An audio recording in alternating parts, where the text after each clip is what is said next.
Hello everyone, I'm HearMeowt. Welcome to my channel. Today I'm going to be joined by Classified Crime, another YouTuber who has been collecting questions from viewers about what I saw in Florida, or questions about Florida, not just about what I saw, as well as questions from Human Tooth's subreddit. People put questions on there. Larry Powers will be joining us since he was there with me and can help answer as well. I've got some clips from Muldoon's and the other landmarks that we visited as part of Sarah Boone's lore. If you have any questions in the chat while we're going, please try and point them out, or other people take note of them so I, moderate or something. Because it's hard to provide commentary, run a show, and read chat at the same time. So anyway, we should have some fun here, and let's go. Hello, everyone. Welcome to the show. I'm going to bring up my two guests, Classified Crime and Larry Powers. How are you all? Doing great. How are you guys tonight? Doing good, doing good. Another day, another dollar. I'm getting there. I've had another day of being an excellent mother to my son. I did send him an invoice for 13.5 cents a minute, though. Nice. He didn't appreciate that. So Classified Crime, for her channel link is in the description of this video, so make sure you sub to her as well. And anyone on Classified Crime who doesn't know who I am, you can check me out, although I seem to upset some people sometimes. But anyway, Larry Powers, you're writing a book. Yes, I am. Sarah. You do not have a YouTube channel, but you are keeping us informed through my community post as well, right? Yes. Hopefully, I'm aiming for spring. I would like to do it sooner, but my artist friend that's doing illustrations, he's my dad's age, so he's a little bit slower than takes him a while. And I'm always broken. I'm in and out of the VA like I'm a professional patient now.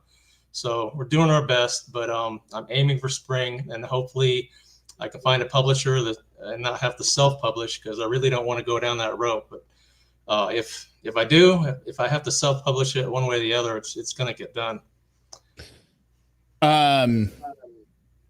Classified Crime, why don't you tell us about your channel? Okay, well, my channel is more of a direct, just reading a lot of court documents, just getting the info out from the court docket. I do have my little dog Snoopy on there for my channel mascot, and we just add a little bit of snarky comment from time to time, mostly in the chat though. All right, and look at this, your first super chat. Thank you, Polynomial Purebred. Snoopy is excited. She just turned on super chats, by the way. I told her you turn them on, so there you go. That's good. Polynomial for the support. Okay, so the way it's gonna work is I've got the questions from Reddit and your channel, the post you made on your channel. I've got them cut up here so we can show them on screen. I've given them to Larry as well ahead of time, so Larry should not be surprised by any of these questions. But I do have some video to work into some of them. Some things weren't asked, but we weren't asked that I thought would be asked. But let's see, what's this first one here? So this is Danielle the girl, or Daniel the girl 029 said, was it mentioned in court that Brian's attorney is suggesting, rightly so, that Sarah owes Brian child support? And if it was, what was her reaction? Yes, it was. I mean, he went through basically the same fact. He laid it all out in his pretrial statement, what he gave in his opening statement, and then just laid the foundation with the questioning. His case was very simple, or not complex, right? This isn't a Donna Adelson murder plot. This is very straightforward. I don't remember her giving any reactions, so that was actually kind of surprising to me. And maybe you can disagree with me, Larry.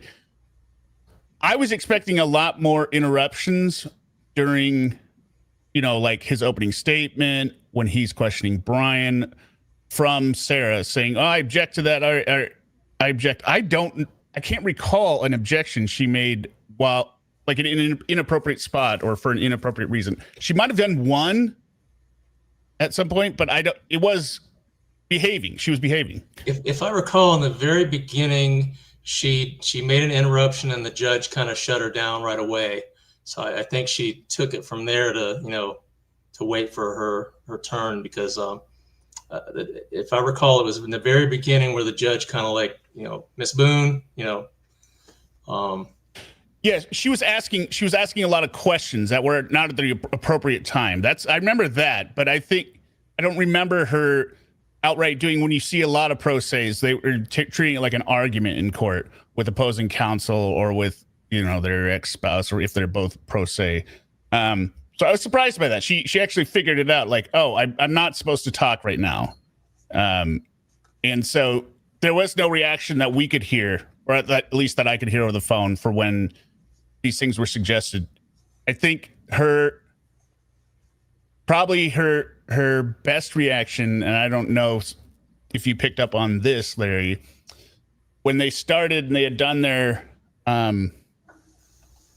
opening statements, and this is right after she had started asking questions like, did you get my evidence, all this kind of stuff, and Brian is going to be called. The judge says something to Sarah like, Sarah, can you hear Brian, right? He said, Brian, why don't you speak? And she said, it was like a depressed, like, yeah, like she did not understand. Like, she thought, I believe she thought she was just going to come in and be able to grandstand, right? Like, I get to go first, but she's upset already that he's going first when it should be her time, right? So he gets to testify. It was that kind of like, I don't know, it was subtle. I picked up on it though. Like, yeah, she did sound kind of like she was upset that he went first. Like, but the judge did say, it's his burden. Burden of proof is on them, and explained it to her that they're going to go first. But it did sound like a little bit of disappointment in her voice. Like she was ready to start her ranting and raving immediately. Right. And the judge just shot her down. So. And it also goes to her mindset of thinking or believing that order matters for credibility. Like, if he gets his story out first, then you're going to believe him, versus if I got to go first, then you'll believe me. Right? You don't. That's not the way it works. When you sound batshit crazy, Sarah, and you bring up stupid shit, you're going to. I didn't mean to cover your name there, classified crime. Maybe if I move this around. No, you're good. I was saying, she just didn't get it. Like, did they ever talk about the child talking to the judge? No, not that I noticed. There was no mention of that. I wish. I mean, really, I wish that the judge could have talked with their son privately and get his input. But I mean, Brian represented his son, so I mean, and I think Brian was overly generous. If it were me, I wouldn't even want her to talk to him once a week or even visit him once. I think it should be totally up to the son, whether if he wants to talk to her anytime on the phone or never, or if he doesn't ever want to go to the prison to see her, that should be his decision. But see, I was thinking this could actually go ahead, classified crime. I agree 100%. And I was kind of surprised that the judge did not consult with the child. Although in my experience with family court, I did see people kind of admonished by the judge for bringing children to court. They were not happy that the children were there. The children should be in school and not in these proceedings. So I have seen judges do that in family court. Yeah, I think from a legal standpoint, you really didn't need him to be there. Number one, Sarah's going to show how crazy she is. Right? You don't need corroborating evidence from the child to show that Sarah is an unfit person, unwell, that she's in prison. She shouldn't have all this meddling and interaction, right? So you don't need him for that. Number two, it could backfire. What if he comes in and says, no, I want my mom. I love my mom calling me all the time. Right? Yeah. Like, just depending on the day, because he's young. Or not, he's a kid. He's not young. But depending on the day, right? You know, he thinks something is happening, like, oh, they're going to cut off all communication based on whatever lies she said to him. And so he's coming in charged up with a defense, right? So I think it was almost zero upside and downside all the way, especially since, you know, you don't need, or the judge doesn't want him there, right? Why involve the kids? This is primarily an alimony and a custody issue over everything. Can you give us more detail about Sarah being pulled out of the phone room? Did she really tell the judge she's being pulled? So that was interesting because of the recording of the trial, like where you hear Sarah at the beginning where she's going, hello, hello, in the room. We couldn't hear any of that in the courtroom. So like Larry and I said, we were not sure, is Sarah ghosting? We could only hear the judge saying, can anyone hear me? You know, and there's no response. So we didn't know what was going on. We didn't know if Sarah was there. We didn't know, you know, we didn't know it was a technical issue at the beginning. But at the end, yes, it definitely was a surprise when she got pulled out of the room because of the DOC officer coming in. I don't know why they said what it was. It's like scheduling or something. Like she had to get to some other place, or maybe that section of the prison is locked down. Or it didn't make a whole lot of sense, and it didn't make sense why it needed to happen to us in court, at least. Well, I mean, they didn't get her out of there early like they had wanted to. They actually wanted to get her out of there early, but right, you know, ended up going late, like a couple minutes past 5, and the judge was irritated by then that, you know, they were even going 1 minute over. Well, I think that the correction officer probably quoted a time that made it. I mean, things move real slow in prison, right? They're not lickety split. Like you would in the real world. Like, hey, give me 5 minutes, I'll get dressed. Like, now we're going to block out 20 minutes for getting dressed or 20 minutes for this, right? And everything just goes real, like almost a 50% speed. So, yeah, I got to get you over here. I'm going to double the time because who knows what happens on the way over there because you're prisoners and you all act insane. But also the admonishment from the judge probably made her less confident in pulling Sarah out of there. But Sarah kept saying, yep, nope, they're pulling me out. Nope, they're pulling me out. And it was after she got her last piece of evidence in. So, I mean, she didn't need to say anymore, but I think it would have been funny if they had pulled her out of there kicking and screaming and stun guns, you know. Absolutely. But Sarah, I think, was dragging her heels almost. Like, not, I don't know, I can't say that, because she could easily just be as inefficient and stupid, right? That last hour where she's quoting case law and her exhibits, instead of just saying, yeah, exhibit 4, 5, 7, 9, and 22, right? She was doing everything on the fly. You could tell, like, it was not an organized campaign. There was, I described this to Suma. So the trial that we got with the family trial was the equivalent of the interrogation. It was not the Sarah we got on the stand in the criminal case, right? We got the interrogation version where she's pushing back, like, please, please, please, you know, understand, like, why aren't you doing this? Well, tell me, we'll both know. Like that real aggressive attitude, which she was not playing. She was not acting at all in front of Brian. She couldn't control herself. It's the, you know, she didn't have, it was very clear to me she didn't have any overall plan. It was just, I'm going to poke holes in his credibility by asking these questions somehow, right? She had no strategy, which is bizarre, right? Right, Larry? Like, yeah, I mean, she didn't come to court with her ducks in a row, like, you know, as she pointed out, like one time in that interrogation. But she did not have her her stuff together, and it showed because citing that case law that burned up so much time. When wasn't that? Shouldn't it, I think that was on her her submission. I thought she quoted that case law in one of her motions. I think it was in a 33 page pretrial statement. Right? So why does it need to be cited again if it's already in her 33 page manifesto? Why does it need to be cited again? She just burned up so much time between that and cross examining Brian over questions that had nothing to do with the business at hand. She just burned up so much time. What should have been a 2-hour hearing, dragged out for what was it, 4? Yeah. 4 hours? That's insane. It shouldn't have taken that long.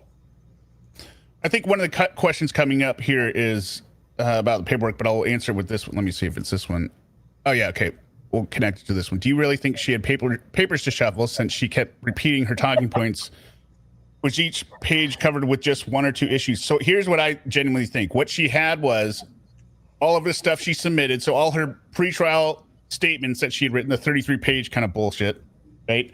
All of the agreements that she had, but she didn't have the right ones, because you could tell she was reading through it as she was going, right? She said, I didn't know we were doing the parenting agreement, or I don't know how.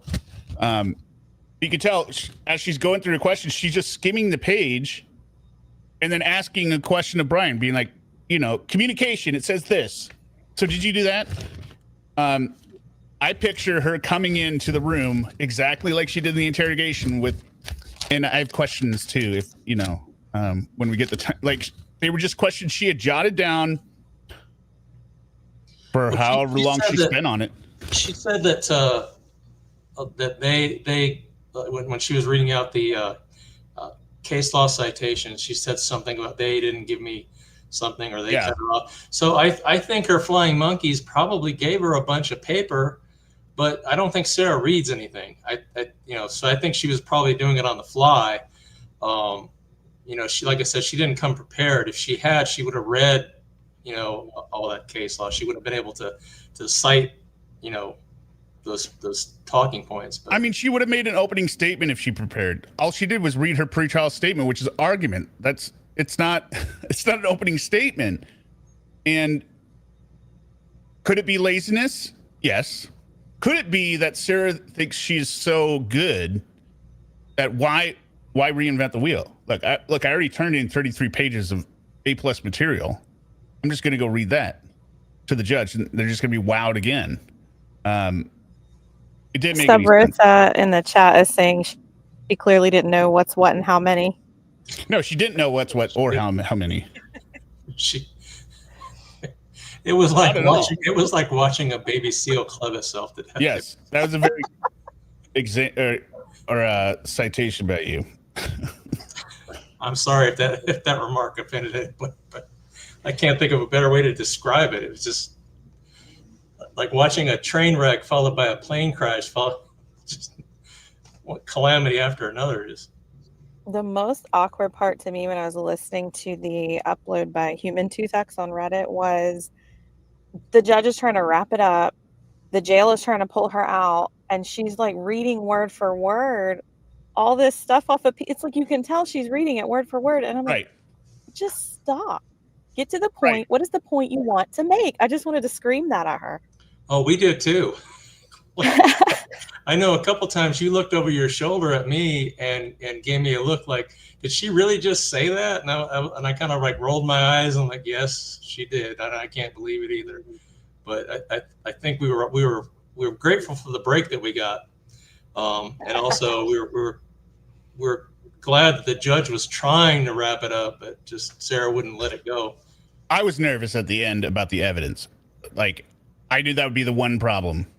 But you didn't get your evidence in because you can't go after she's gone, and you can't then be ex parte communications, right? You can't have the petitioner and the judge there without the respondent. And so if she didn't get all her evidence in, I was like, this could be a problem. But she got it all in, so and she could turn in her written closing statement. Like, yeah, you could say she wasted time, but you still got to give her the opportunity to turn in the evidence portion. So, but If she the fact that she was going so slow is what was so frustrating. Like it was always, and this please, and this please, which you could hear when you hear on the audio, but being there live, it felt like it was a joke every time she said it. Oh, you're doing another one? I think another question is if we were, you know, our reactions. I think there was head rolls. I think the entire court rolled its head on like the second to last or the last time she goes, yes, please, one more, please. Like, what is she doing? Like because it felt like, okay, we wrapped it up. And oh no, you want another one? What are you doing? The other thing is she acted, it was so much like a caricature of herself. Like she was performing a Sarah Boone skit on SNL with her own actions, right? Like you have to know at this, I guess maybe she doesn't know because she doesn't see the exposure, right? And she just hears herself, but she was such a stereotype of her own stupid behavior in family court, right? Like the same, just, I don't know, the same stupid points, the same stupid language. Sarah Boone on Sarah Boone impersonating Sarah Boone. Yes, that's what it felt like. It felt like an impersonator. Like I was listening to sound bites at some points. Like this is not a real human saying this again, right? This can't be. Okay, that's that one. This one. All right, so I got some video for this one. Or any last comment you wanted to make on the last one? Either of you? Okay. I know they said they walked around, I think they means me, right? And you walked around the back and didn't see any way a patio could have been extended, but I also wanted to know about the retaining wall. Sarah said George would stand on his bike on his way to work and talk to her over the retaining wall. How far is it? Could she legitimately be sitting on the patio and see him there? Or what I was thinking is more likely, did she walk over to the wall looking for him each day? It could be either. So I got the video here. Let's see. This first one is, so this is going to be, so the way it's set up, you've got two buildings, right? And essentially there's a walkway between them, which is why I went up to see behind. And I was also kind of trying to be respectful of people's private space, right? So I didn't fully go into there, but this is the retaining wall. And I'll dump down the audio since it's not necessary. Okay, so you can see this wall here. It came up to probably about right here. I would guess it's maybe 5.5, 6 feet. I'm 5'9". I'm 6'1", so it to me it wasn't that it wasn't that tall to me, but. Well, I remember like, so I could basically my eyes were in line with the top of the wall, right? So probably 5 feet, or I mean, like I was able to look at my camera, rested on the wall, and that felt about, you know, eye level. So this is about a 5-foot retaining wall. There's no way you could get through it because it's solid brick. It doesn't seem like something you would easily be able to mount unless you had a step stool or like a little ladder, especially for them because they were so short. But yeah, you could kind of see over it, I think, on the end. Yeah. Okay. So this is looking over the wall, and you can see this path here.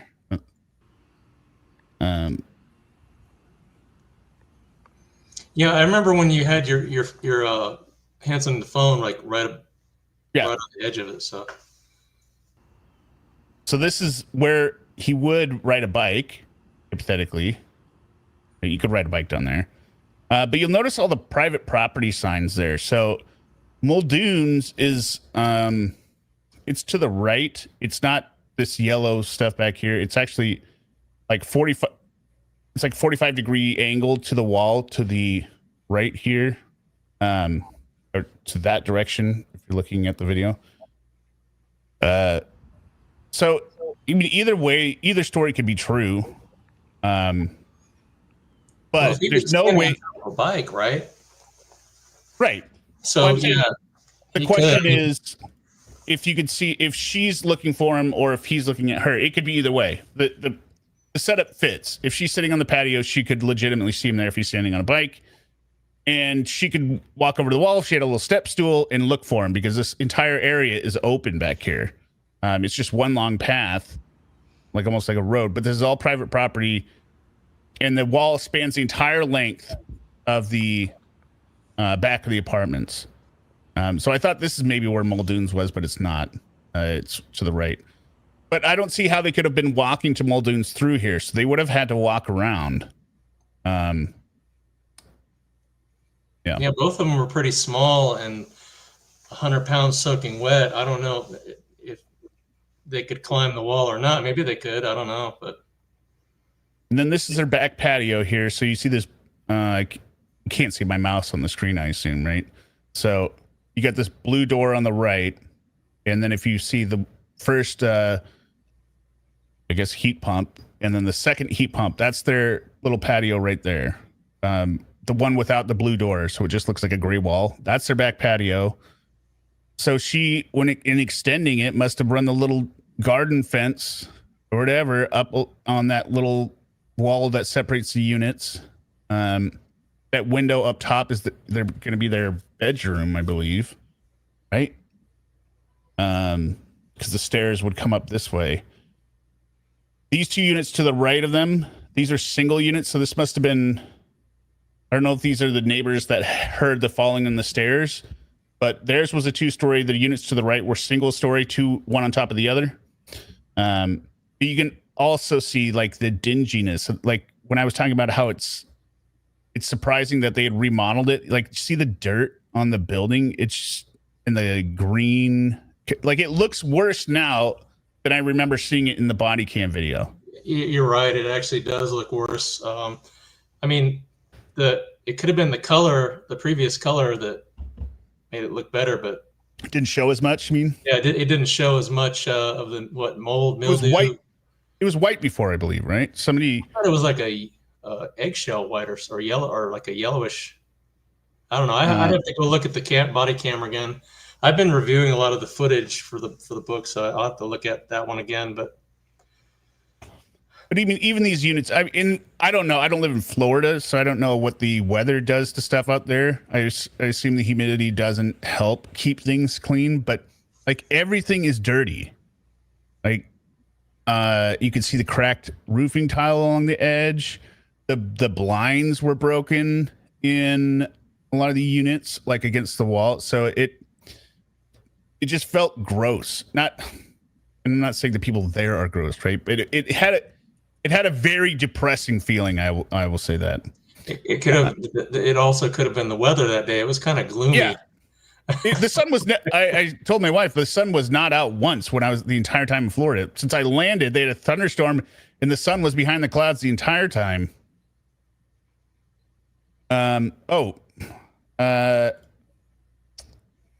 Classified crime. Do you want to handle this comment? I just looked up. It says these apartments were built in 1986, so they're not new by any stretch. But 86 isn't like necessarily old for building standards. Like, no, but it is really humid here, and like I have to pressure wash my house all the time because it gets like a green algae growth a lot. Yeah, we get green up here in Washington too. But yeah, this is this apartment complex, right? So they would hire people to do that. Like it's not like somebody's letting their house go downhill. This is an entire commercial residential zone that they're not doing maintenance on cleaning it. That's what I'm saying. Yeah. Do you want to respond to this comment since you have information on this?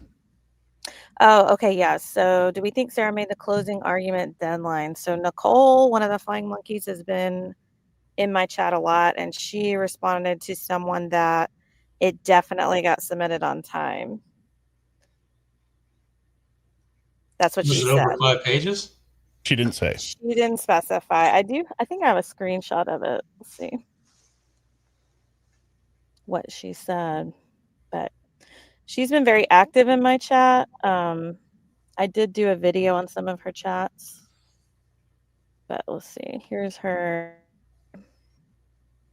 Yeah, it's not a slum. I wouldn't call it a slum or anything like that, right? Polynomial. It's like I would describe it as like you had something that was nice and you've done nothing with it, right? You bought a new car and then you never washed it. You just let it sit outside for 5 years or 5 years, and so it's all kind of grimy and stuff. Yeah, that's how I would describe the feeling. All right, I put the screenshot of her comment there if anybody wants to see it. Where's it at? The one on top with the flying monkey, Oh, okay. Nicole R. Says her closing was mailed on time. That's all she said. And then we asked about the pages, and she didn't say anything. Well, now we also know that time is subjective to Sarah, and I assume her flying monkeys as well. But I would have thought that she wouldn't have been capable of sticking to 5 pages, since she doesn't know the meaning of the word brevity. brevity is the antithesis of wit. Brevity is like keep it short and sweet and stick to the point, like she did in court. Yeah, Mandy Strong. That's exactly it. It's not. There's no investment going into it. Anyway, okay. The next comment.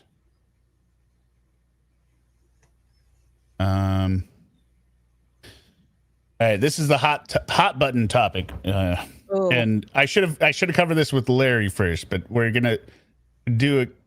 I'll say what I'm gonna say, Larry, before you say it. Maybe I missed during the streams, but what did the people say about in the bar? What did the people in the bar say about George? I know they said Sarah was a flirty drunk who turned mean, but how do they describe George with and without Sarah? Did he act differently when she was with him? Did anyone actually witness George set a fight, or he only ever angry after being provoked? Okay, so I have a video first that I will show first. This one. And it's about Sarah, but it kind of plays into this comment. She's always, every time she was in here, she wanted male attention.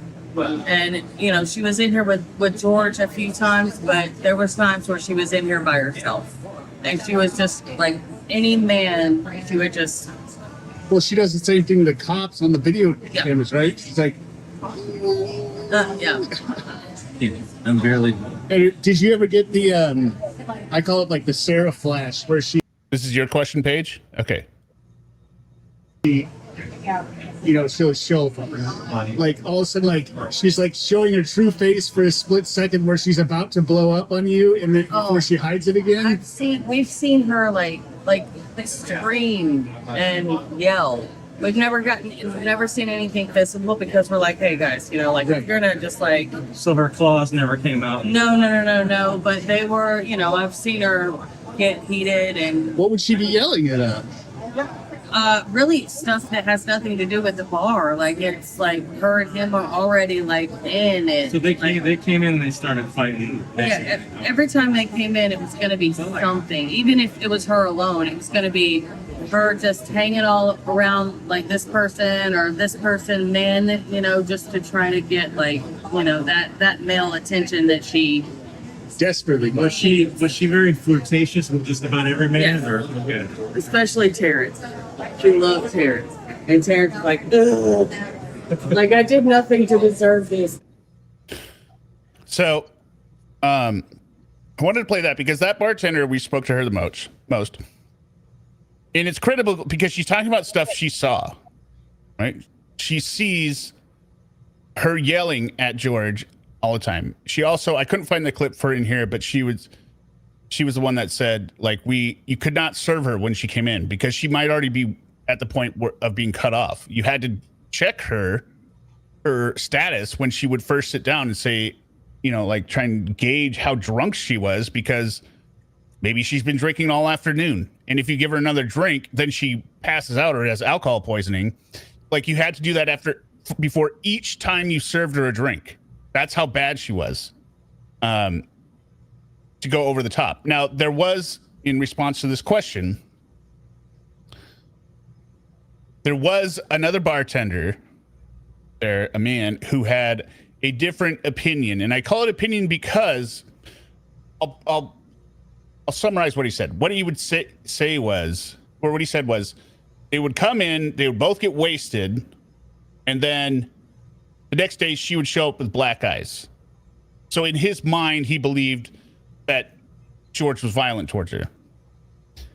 I, on the other hand, don't necessarily believe that. Because none of the other female bartenders mentioned anything about her being beat up, right? None of them did, right, Larry? Like, nobody else mentioned it. None of the other patrons I talked to mentioned her being beat up. And that is exactly what Sarah would do to get male attention. Like, if you're thinking about getting male attention, right, go home, get wasted. Because she wasn't showing up with George with black eyes. She was showing up alone with black eyes. And you could say, oh, that's because they had a fight, right? But what greater thing, if you are absolutely obsessed with male attention and you think you're going to get a white knight, right? What better thing to do than just go ahead and put some, like we saw in like those photos don't make any sense. They outline the eye. They're not a circle like you would see with the bottom of a beer bottle, where it would be, it might be here, but then it's going to be like on the rim of your eye, right, where it touches the skull. It doesn't neatly fit inside your eyes. So I would not put it past Sarah at all that she would go home, and then because they might have had a verbal fight or whatever, or he left or something, right? She goes back. She wants to get the sympathy of men, the attention of men. And so she will put on makeup to get that sympathy and attention. Now, I don't think she realized that nobody wanted anything to do with her, so it didn't matter. I mean, they probably would give her CPR if she was passed out. But other than that, nobody was, trying to help her in terms, or like reaching out like, oh my God, sir, do you need a place to stay? Like, she was a nightmare. She was an absolute nightmare, according to everyone that worked there. Guy,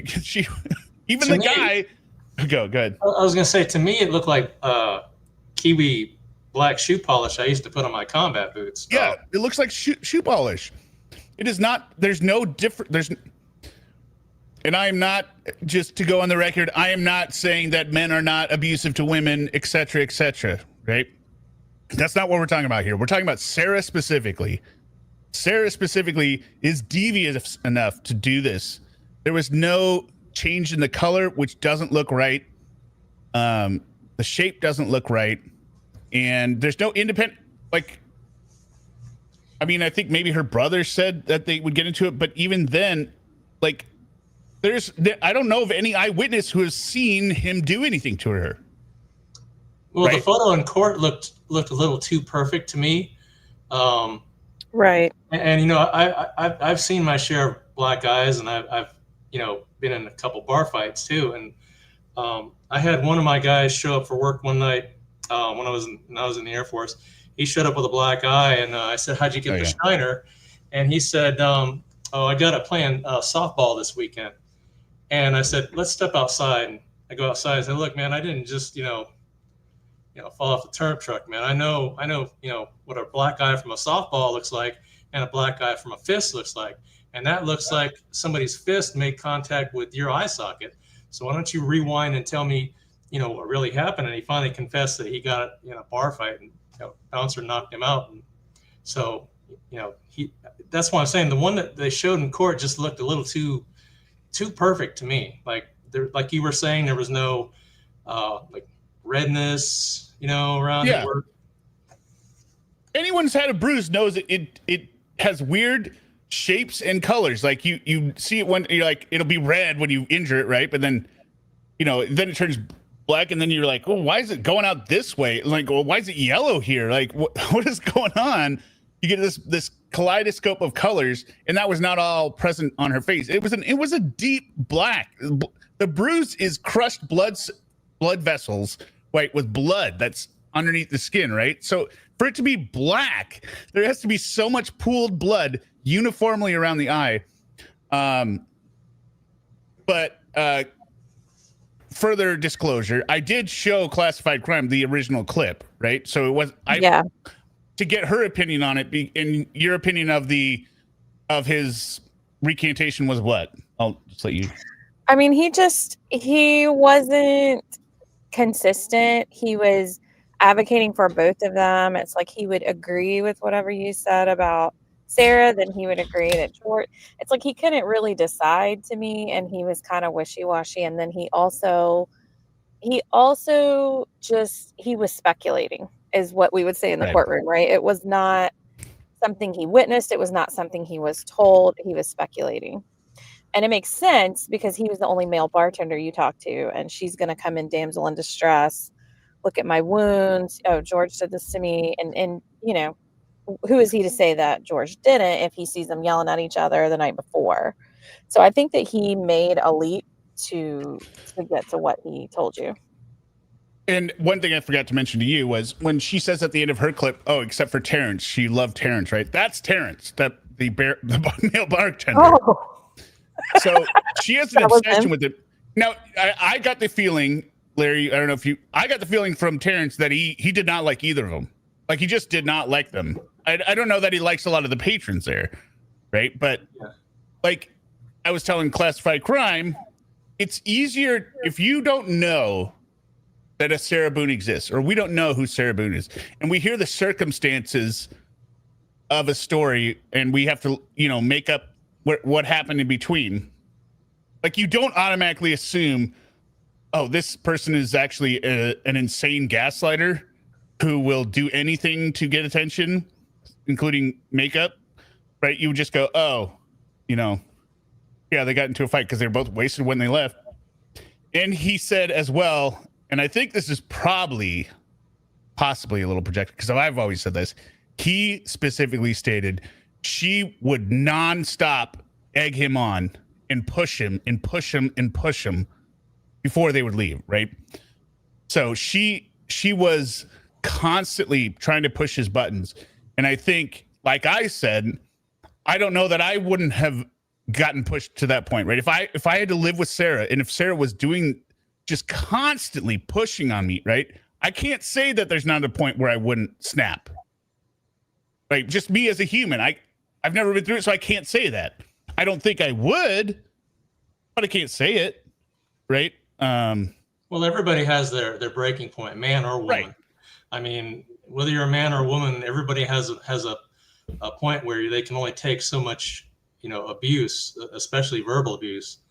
You know, I mean, I'm not justifying, you know, violence against women, right, or domestic violence, or even domestic violence against men. But it seemed like in that the video that they showed in court, in the courtroom during her trial, of her berating him in the hallway, and she just kept going and going and going, and to the point, you know, when he struck back, I'm like, well, you poked the bear, you know, too many times, and you know, right. It happens. Some people when they respond with violence. I've always found it best to walk out the door before I let my, you know, temper get away with me. Right. Was it Tanika? Yeah, Chanika's here. Oh, hello, Chanika. And hello to hello, everyone in the Tanika. chat. I'm trying to keep an eye on the chat on the right-hand side, but also run the show. Yeah, so I'm not going to show his video, but that would be the comment that I would have for this comment. Like, no one ever saw him lay hands on her. They had plenty of testimony about her being the aggressive arguer, right? So, well, even Brian said, you know, on the body cam that, you know, when Sarah would come at him with her claws, you know, he was able to, you know, refrain from doing anything violent, but he had restraint, whereas, you know, George didn't. Now, again, you know, there was testimony that, you know, that was, she came at him, she egged him on. So you're right. I mean, there was really no definitive proof. Right. And if you're somebody that's trying to set up a kind of scenario, and you are constantly trying to orchestrate this, you're going to do things to, you know, make it seem a certain way, versus if you're just like an innocent victim in the gaslighting and abuse, you were just wanting to, your main focus is, I just want this to not be happening anymore. Right. So, yeah. Thought of one other thing. Polynomial purebred is saying there's also a big size differential with Brian and not with George. So she might have felt more comfortable being more aggressive with George. It could be, right. Both George and Sarah were 100 pounds soaking wet, and they were about the same height. You know, so maybe she did feel more, you know, emboldened to, assault him. Classified crime. Your portion is on the bottom of this, and you said, did he meet anyone who knew George and had any memories of him? I wanted to say in connection with it, the female bartender. I don't know. I'm not going to say her name. You don't need to put that out there, even though she said it to me. But right. She said specifically that she had never seen George before George came in with her. Like, so it wasn't like George was a regular. So I don't believe this is the bar where they met. They even described it being some kind of another bar down the street that had changed its name or something, probably closer to her old marital home. But George without Sarah was not a thing at that bar. Every time, I don't know that they even just said that he was ever there without her. So, but she was definitely there without him. Coming on to every man in the bar, I guess, but or wanting to hug every man in the bar, but.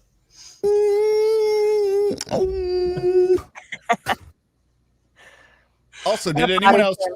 Was just revolting when she did that. Like, please, I couldn't be professional if I was a police officer coming into that. Yay! No, Such a. Ma'am, get back. Why? I'm surprised she didn't do. I'm surprised she didn't mime it, like being like, Right. Why? Why aren't you happy to see me? I don't know. I like the one where the one cop says Jesus, and do you need Jesus? Yeah. I thought that was the You best. lost it for a second. That was great. Oh wait, hold on. Suma's losing her mind here. Guys? It's the same bar, I think she means. Suma. Yeah, Calm down, Suma. Oh, here she is. She's blowing up my phone. Bing. You hear this? Bing, bing, bing, bing. Okay, Suma, you're saying it's the same bar. Okay, I'm just going to based on, because I thought she said she met him there, but also if they were invited on a blind date, whatever, and he showed up to meet her there. Yeah, okay. Suma's probably right. Suma's usually right, and it's in her contract that I say that. So,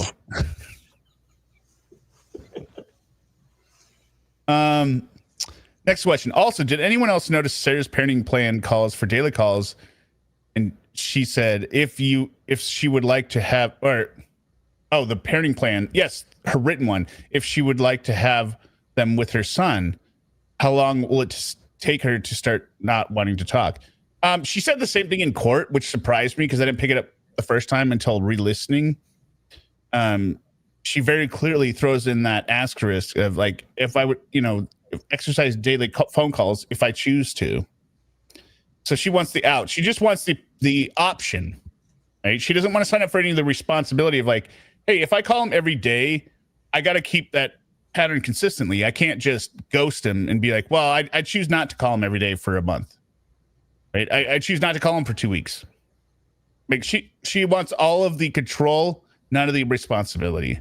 That would require her to listen to him, and for him not to listen to her. Because I mean, how much happens in a week with in prison with her? It's the same routine day in and day out. I mean, yesterday Sarah so-and-so got shivved. And I mean, there's just got stabbed in the lunch line. He was hilarious.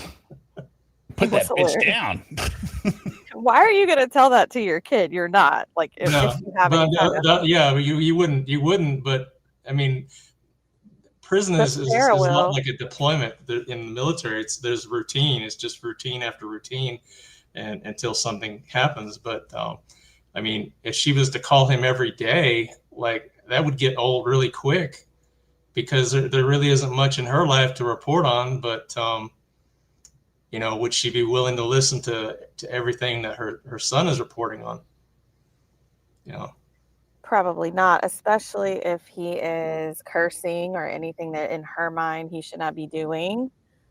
She's trying to put him in a box. And narcissistic people don't like when their children get older and have their own opinions and can talk back. and he's getting to that age where he's going to have his own opinions and he's going to curse. And, I mean, I have 3 teenagers. It's like they curse. I know they curse, it's okay. Yeah, it's jarring though the first time you hear Yeah. I mean, it's weird. You're like,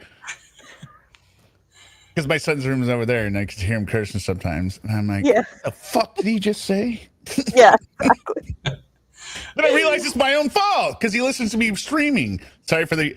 I know this is a family show. I should use the, but I didn't. It is a family show. Yeah, this is a family-centered show. We're talking about family court, so. These are all family issues. Really quick, Carolina Hurtado, thank you for the 10 gifted memberships.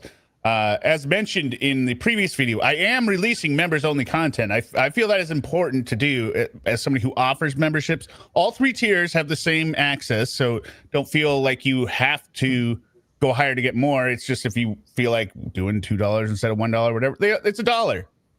And so, it's out there. Yeah. Let's see here. Was it brought up that Sarah would call every day? Or this is from DoWill2204. This must be I think this is a Reddit one. All the ones in white are Reddit. All the ones in black are from your channel, Classified Crime. Was it brought up that Sarah would call every day and multiple times a day? My other question is, was she ever questioned about giving her flying monkeys Brian's phone number and address? So to the first part, yes. It was brought up that she was calling 6 or 7, 8 times a week. That was brought up. The multiple times a day wasn't explicitly testified to. That was something he definitely said out in the hallway. And there was nothing about the flying monkeys in the trial. Even when they choose to harass, they are so irrelevant that they're not even brought up in court motions. They didn't even have the nerve to show up in court. There was nobody on her side. No, nobody. Nobody cares about the flying monkeys. They're so irrelevant. They're so stupid. I mean, how could you? I was telling Classified Crime, like, why would you choose to talk to Sarah? She's like a cheese grater on your kneecap, but in your eardrums. Like, why would you do that? I hate listening. I hate myself when I impersonate her. I literally hate. I sent Suma and Derek a text last night of myself reacting to myself in that one video where I'm playing Brian and her, and I'm like, I cannot stand I cannot stand. It just, the voice is in there, and they said, well, you dance with the devil. Somebody asked me what it was like in court listening to Sarah's voice screeching, and I was like, it was very painful. I felt like I needed an aspirin, right away. It was because she was practically shouting into the speaker. At least it sounded like she was shouting. EDBD. Yeah, it was not, and that's what I tried to recreate with that audio in the recreation. It was not a pleasant experience hearing her. Not that it ever is, but just audibly, it could have been, I don't know, it could have been Anthony Hopkins reading a book of poetry, right? His voice is very soothing, but over that phone system, you'd have been like, come on, stop it. I remember telling the bailiff as we were exiting Welcome, Andy Strong. The courtroom, and the bailiff was he was holding the door open, letting us out. I remember telling him, I feel bad for you, because he seemed like he was like, he wanted to get the hell out of there. And he goes, that's all right, it's my job. Did you happen to ask him if he knew anything about her before? I mean, I know we asked everyone, or everyone we tried to ask. I think he got some enjoyment at the end because he was smiling a lot that last hour, especially when it came to the parenting plan questions. You're being like, how am I supposed to exercise every weekend? The judge's like, you can't. Or like, that's why we're here, ma'am. So why is this being brought up now? And that bailiff was awfully young. I mean, he looked like he was straight out of high school. Yeah, he did look young. A drunk falling and getting bruises makes sense. Well, but we never saw any pictures of I don't believe those were bruises. That's the whole point. Like, there's not an alternate explanation for the bruises. They don't look like bruises. Her face but that is actually a good point. Her face getting scratched up or something because she tripped down the stairs or whatever. Maybe she goes to the bar and she's got a huge scrape on the side of her face and she says, "You came at me. Can I have a beer, please?" A sympathy beer? Yeah. Oh, all right. Here you go. I don't know if everyone saw the trailer to this stream, but Larry asked a very poignant question when you're there. Hard-hitting questions that the standards need to know. And the bartender had this great answer. Let's just see this here. If you had to create a drink called the Sarah Boone, what would be in it? It would be me taking the drink mat and pouring it into a glass. Would she notice? No. Oh my God, it's so good. Fruity. It's so fruity. What is this? Yeah. I'm thinking it was Now doing it? You know what? I'll call it the Sarah Boone. Yeah, it's called the Boone. She goes around the bar. She's like, "You know they named a drink after me? You know it. Here, taste this. Taste this. Isn't it great? They named it after me." I love how you like this.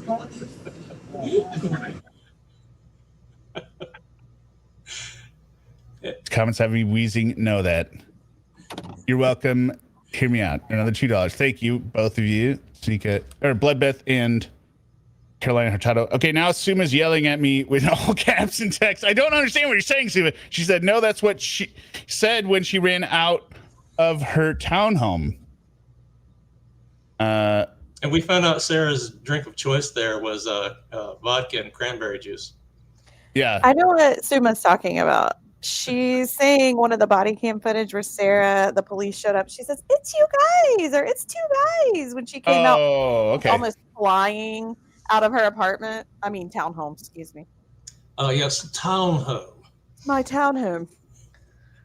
Now, Suma's going to be all caps the rest of the night. It's just going to be ridiculous. I've offended her. How could you? I don't know. I'm thinking of something else I was said. Well, by the way, for those who are missing Two Blind Crew, we will be going live tomorrow night. And Derek should be there, might not be there. He's really non-committal. So just look forward to that. Probably around 7 p.m. Pacific. Hopefully YouTube will notify me. No, but okay, Suma, I'm going to correct you on this. Put it in quotes. If you're quoting somebody, you put it in quotes, right? Unlike somebody that has been that tried to have a comment war with me, where they kept putting literal items in quotes, making the comment stupid. Like putting wigs in quotes, saying you're wearing wigs. I'm like, it's not in quote. These are wigs. These are not figurative wigs. These are literal wigs. Why are you putting wigs in quotes?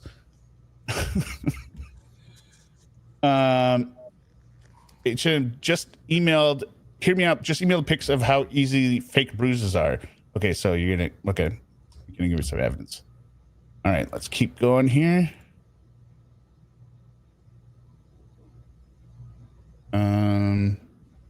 Okay, now this is Piapoo, which is actually my pro se client.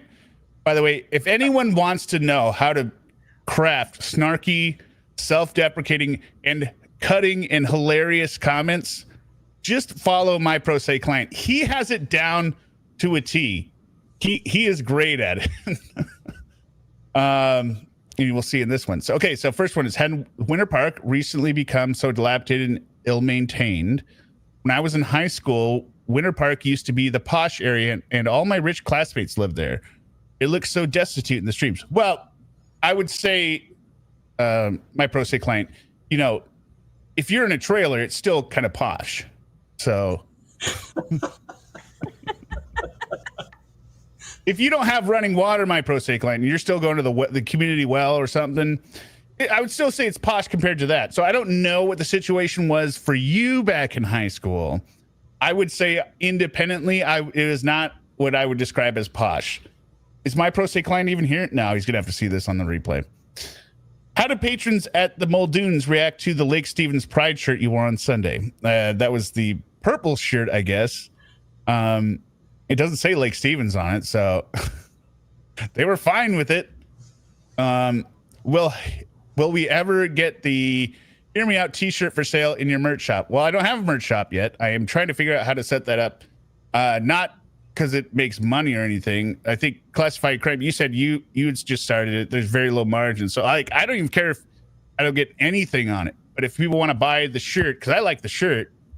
I like the shirt too. I'm trying to find one that I'm not going to front a bunch of money. So I don't have the capital to invest it, seeing as I was not getting paid up until this week for like a month and a half. And the mortgage is due, right? Or mortgage needs to be paid. But yeah, I would like to set that up with the design, and then hopefully it's of a good quality. But then, people just pay and get the shirt if they want it. How does Larry look when he's not in a suit? Well, you can see him right now. He's not in a suit. He looks awesome. Why, thank you. How fabulous does Tanika look in person? Be careful, because we don't tolerate Tanika slander. Tanika looks fabulous in person. Tanika look exactly in person like she does on stream, and she acts exactly the same. I would dare say that everyone that I know through this community acts exactly as they do in real life as they do on stream. These are not character acts. Because working alongside gorgeous people like Suma, Tanika, Danny, Siobhan, Larry, Skinny Brian, Proce, make you ever want to buff up for the camera? Well, the problem is, my Proce, you just look so good, right? Larry looks so good. It's like you guys have already got 4 laps on me. What's the point? Why start now? I'm still gonna be dead last. Sincerely, thank you for making me look kind of gorgeous and skinny compared to you, my Proce client. See, that's like I said, this man has it down. He knows exactly how to ride that line. So, thank you, my Proce client. Hazel Grant, I know you covered a bit already, but I'd love to hear more about your impressions of Brian. How are his spirits from a distance? I've no doubts he endured the same belittling abuse we saw George endure in the videos, and my hope for him is healing and peace. Larry, why don't you go first? Yeah, he looked great in court. And he is a lot taller and bigger than George, so I think that he endured a lot more than George did. Like he even said that when Sarah came at him with her claws, he had more restraint and George didn't. And so I think that he definitely was the calmer one in that relationship. My heart goes out to the man. I don't know how he survived all those years with Sarah. I mean, without putting her in a suitcase. I mean, she just shrieking voice. And I don't know how Brian did it. Yeah, but I shook his hand in the hallway. I didn't know what to say to him because I think somebody else mentioned that to him, that we're all on his side. But he seemed very affable. He just his attorney as well. They came to court prepared. Sarah didn't. He looked like he had lost some weight since the trial. So yeah, I got the picture up here of him outside the trial, but he actually even looks skinnier than this. So the camera ends. I think he lost some weight since Sarah's criminal trial. Yeah, but this is at immediately after he strode in, sat down. Like the man's got his leg up, he's relaxing, he's looking at his phone, right? He's not sitting there stressed, bouncing his knee up and down, worried about what's going to happen, right? This was his day, and he was very candid. I would say that. I loved his answers. That just some of the most memorable parts of the hearing came from him, like, "'Cause I don't care." Yeah. I love when he said that. It's like it shocked her. She kept wanting to bring it up, and he was just being brutally honest. She deserved to hear that, because I don't care. I think she was stunned when he said that. Well, she thinks it's evidence. She thinks it's a crime to not care. Yeah, that's why she always puts his name in quotes, former husband. Did you But the catch when? word prior to husband tells you right there why he doesn't care. Former. You just wrote it. Did you guys catch when she used his middle name? Like, Yeah. like she was treating him some sort Brian, of she goes child. Calloway. Yeah, right? like call, how when Well, you were really in trouble, it's my recreation. I don't know if you saw that, Larry. when you were really in trouble, in when you were small, and your mom or your dad or usually your mom would call your first, middle, and last name like it was on your tombstone. Yeah.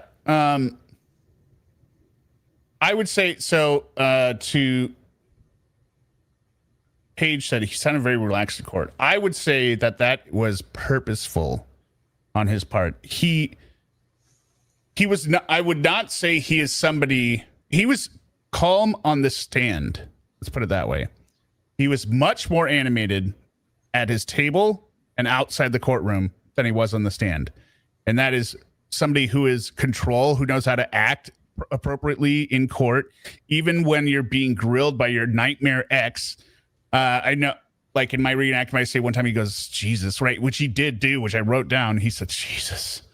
Like, he could not believe that she was still acting like this in front of other, because I think probably you get the impression that somebody is acting terrible to you, right? And then putting on a different face in front of the court, especially in her letters and that kind of stuff.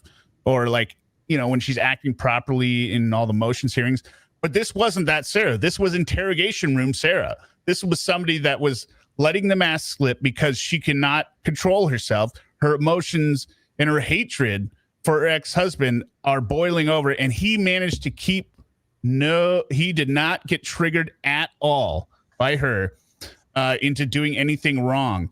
So his behavior outside the court, though, like there was a lot more frustration, and I would say not anger, but like exasperation. That's the word I would use in his voice when he was talking to his lawyers outside, saying like, I want this to end. Like, I just need her to not be calling my house every day, calling my son every day. I need a break. But he didn't do that on the stand, which was smart by him, because it's just testimony. You don't need to get emotional on it. But yeah, he's probably as animated as I was talking about the beekeeper to his lawyers, talking about Sarah in her funeral trial. But yeah, I don't know. Did you have anything to say classified or? Yeah, and not to mention the cost, because I totaled up the cost of, I have call logs through July 16th currently from Lowell, January 2nd through July 16th. He's had to pay $224.58 for the son's phone calls and $29.67 for the calls she's made to him that he's answered. Do you want to put that up there or something? Because the time, the call logs. I have a chart. Let's see. Well, yeah, he said these calls then start to add up. Yeah. Almost $300 in just 6 months. So he's spending a lot of money. And he is court ordered to facilitate the calls, which I hope that will change for him. I hope because so. I don't think he should be having to do that. Well, he's smart though, because he said in court, he goes, no, it's not a half hour if you want to have 2 calls back to back, which I didn't pick up when I was hearing it live, right? But it made more sense after that. He's saying, oh, okay, you get basically 1 session a week, right? So if you call and then you run out of 30 minutes, you can have another call after that. He knows that a 14-year-old boy is not going to want to stay on the phone for 2 hours with his mother, right? Right. Like, he's being generous too. I mean, if I was in his shoes, I'd want to terminate her parental rights altogether, because I don't think I think communication between her and her son is unhealthy for him. It should be his choice, his choice alone. If he wants to talk to his mother, that should be his decision. If he wants to block her permanently forever or never go to prison to see her, that should be his choice. And I think the delicate balance for Brian is you have to stand back and let your child realize who the other parent is and make that decision for themselves. Right. If you're telling them, oh, your mother's toxic, then what she's telling him is going to be reinforced by that. And you'll get a situation like Dolores Claiborne where she killed the abusive father and she forgets, and then she grows up hitting her mother, thinking like you just twist around, romanticize it. So the only way you can combat that is go ahead, talk to her. But it's not going to be every day, right? I mean, right. Once a week is more than reasonable. Yeah. It's more generous than I would have been. hello, Human Tooth. I sent you the invite. I don't know if you saw that. You could have joined us, but yeah. Is like I said, that's a Perry Mason moment. She got him to admit under oath they are just 13.5 cents per minute. She got that evidence in, and he was cooked. He was cornered. He'd agreed to it before. Because nothing can ever change. Although I would argue she should have an example of when things change, like you murdered your ex or your boyfriend, like he's no longer alive, so that's a big change. You've been in prison since then. Now, or jail and prison, that was a big change when you were free, right? So things seem to change a lot for you, Sarah, especially when you got divorced and you had to move out of your house into a town home or an apartment. It's home. Yeah. Oh, there. Okay, here's the call logs. So, If you look in the last column, that's the total time that she's spoken to each of these people. yeah, look at that. January through mid-July at Lowell. I mean, 27 hours for her son. Yes. Oh my God. I cannot think of anything worse. That's even Brian worse. had like an hour in January, right? Like right after the verdict and stuff. So that kind of makes sense. But I love that Brian's falling off to like 1 minute, 3 minutes, 13 minutes. Like, I'm not talking to you. I don't need to talk to you. 1 minute. And that could be her leaving him a voicemail for all we know. Yeah, it could be. Well, it says calls accepted, so it can't be a voicemail. voicemail. I don't know if it classifies a voicemail as like it's picked up, because I think it still charges the same. So I guess, yeah. but yeah, 27 hours of phone calls he's paid for. Second only to Peter. Yep. Peter is the number one. Nicole is trying to climb. She's trying to climb. She's trying. And she's the main one in the chat sticking up for Sarah too. 27 hours listening to Sarah. That's like worse than listening to Lauren for even 5 minutes. Well, No, I love listening to Lauren calls. I'm talking about when he's singing. I'm talking about when he's singing. Oh, he's singing. Yeah, because every time, remember I told you every time I'm watching when you've got a show about You mean Lauren, like this? He's It's all that really matters. Someday, baby, you and I are gonna be the ones that good luck's gonna shine. By looking at I've got a golden retriever. I've got a golden retriever that used to belong to some friends of mine, and they didn't want to take him overseas with them, so they left him with me. And he's effectively my dog now. But when we're first watching the Lauren streams and Lauren started singing, my dog would howl in pain, and I'd have to put on headphones and listen. I couldn't listen with the volume on because he'd howl every time that Lauren started singing. But now he just left the room, so I think he Ravina Denver, that's unfair. Listen to this.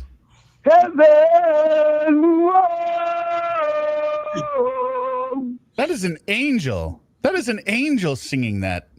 who's he singing to? He's gone. My dog looked at Brian me Adams. You can tell that was room. Brian Adams. Before he left the room, he took one last look at me like he was like, "I hate you." I don't understand. So, how does Nicole afford, all these calls to Australia, right? Well, Tanika's 22 hours worth of Australian calls. She uses like a WhatsApp type number where it's making it a local call or an in-state call.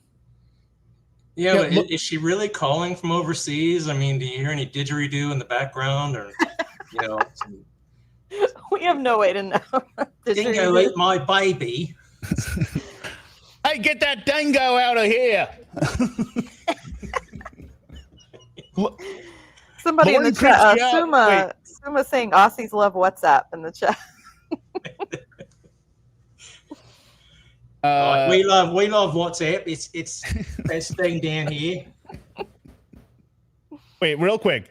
Tanika, yes, Lauren is creepy only when he's like at the surface level, right? But then once he repeats himself and humiliates himself by saying stupid things, he becomes funnier and funnier. That's why. I still can't believe he was in the Air Force. I still can't. But anyway, I digress.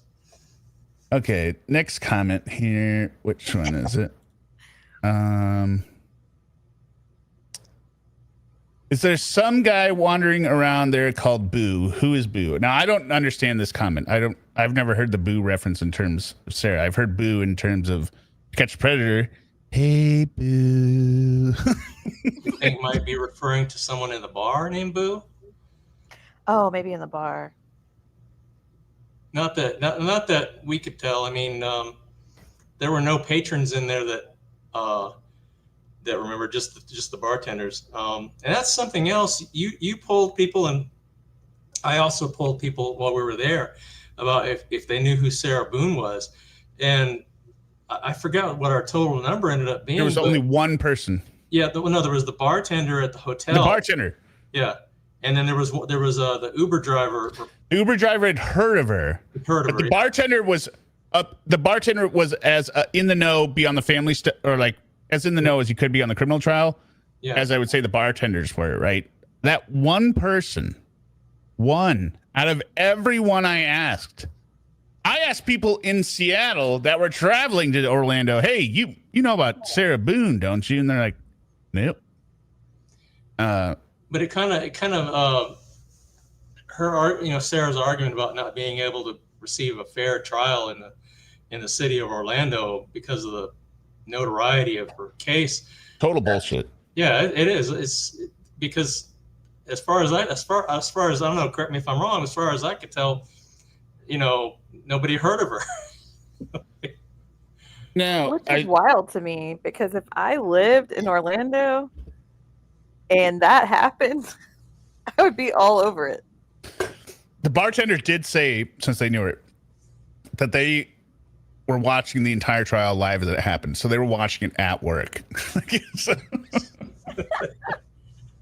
Perfect. They can have ESPN on and hey, everybody, shh, the trial's about to start. And the one female bartender that we recorded there, she said, she followed it all. She followed everything. Like as a lawyer was getting rejected, she followed it. But nope. But that was also interesting. All these people that knew about the criminal case, none of them understood that the family law case was still going on. None, like I had to explain, she's trying to get her alimony back tomorrow. She's still trying to get shared custody. And they're like, what? The concept that she hadn't already lost custody was very confusing to them, which it was confusing to me as well. I think it should be like almost, I know it's family court versus criminal court, but there should, you're not allowed to vote or something as soon as you're a felon, right? They have all that stuff. You're not allowed to carry a firearm, blah, blah, blah. Why not go ahead and say, oh, and your children's rights are all transferred to the other parent who's not in prison, right? Right. Like, why do you have to go to family court to do that when they've been convicted of a felony that they will never get out of prison for? It seems like a no-brainer to me, but apparently she had case law. You heard the case law. So. Yeah, the case law did not. It was actually the opposite of what she thinks it is. But yeah, now she's got KSM's lawyer. I was telling Suma that, Suma, he was probably defending me like waterboarding is the worst torture ever, right? And then he's going to spend 5 minutes with Sarah and be like, oh my God, no. If you can defend a terrorist, you can defend a narcissist. That's the worst. Or he's getting punked by the rotation of, because of this appointment. He's like, come on, I had KSM, now you give me Sarah Boone. And if he withdraws, he's like, look, I can't stand her. He defended the 9/11 terrorist KSM. And he's like, some people just don't deserve a lawyer. Like, I just can't. send me down to can't do Gitmo it, with the terrorist. Send me down to Gitmo with the terrorist. I'm fine with them. I can't handle this woman. Yeah, some people are just too evil to defend, Your Honor, and Sarah Boone is one of them. I got to go back and talk to KSM. Where are we at on this one? Does anyone know what happens if their son does not want to attend one of the monthly meetings? Can he say no, or Brian will be in contempt? I don't know the answer to that. I don't know either. I wish we had a lawyer in the chat could answer that one. But I would suspect that the first time, the call doesn't go through, she'll probably want to file a motion or charge something, but she won't let it go. Definitely Robin, not. well, Robin, you might know. Robin, you're ADR. You might know the answer to this question. Robin, help us. But Robin also pointed out it was a military court hearing for KSM, and the lawyer was in JAG at that point. Robin, can you tell us what happens if her son or if his son refuses, like he's just not complaining? He's like, I'm not picking up the phone. I'm not getting in the car to go to the jail. Does anything happen to Brian? What protections does Brian have? Because, like, other than forcing him into the car, which isn't going to be good for either of them, like their relationship, like they shouldn't be forced through that. But what happens, Robin? Robin, tell us. Robin. We'll move on to the next one. Hopefully, Robin responds in there. Okay, now we're going to a question from your channel. Oh, we answered this one, the papers to shuffle. Go with the papers. Okay. I could have swore I heard paper shuffling, but was he able to overhear Brian saying to his attorney and his assistant that wasn't on the record? Yeah, I think I covered that before. He was basically going on and on about how ridiculous she was in her trial at the table, right? About her allocution statement being insane. He was just much more animated outside the court about how much he wants to be rid of this woman, which you think would be possible for somebody you divorced 5 years ago and lives in prison. You would think you'd be able to get them out of your life, but somehow Brian can't. Okay, Robin responded here. Brian is the party to the case, but her son cannot be held in contempt if he refuses to talk to her or see her. He's not a party to the parenting plan. Yeah, right. No, but what happens to Brian because Brian's supposed to facilitate it, and we all know that if her son refuses to talk to her, that she's going to say Brian is withholding the phone calls, or she's going to make up some kind of that stuff, and she's going to bring this motion. And Brian's only defense would be like, hey, I'm trying to get him to talk to him. Would it just be at that point, Robin, a conversation that the judge would have, like, with the son, being, you don't want to talk to her? And he would just say, no, I don't want to always talk to her, right? I assume that would be it. Is that the remedy, I guess? Have our ears healed from having to listen to Sarah screeching for so long? My brain hasn't healed. Larry, what do you think?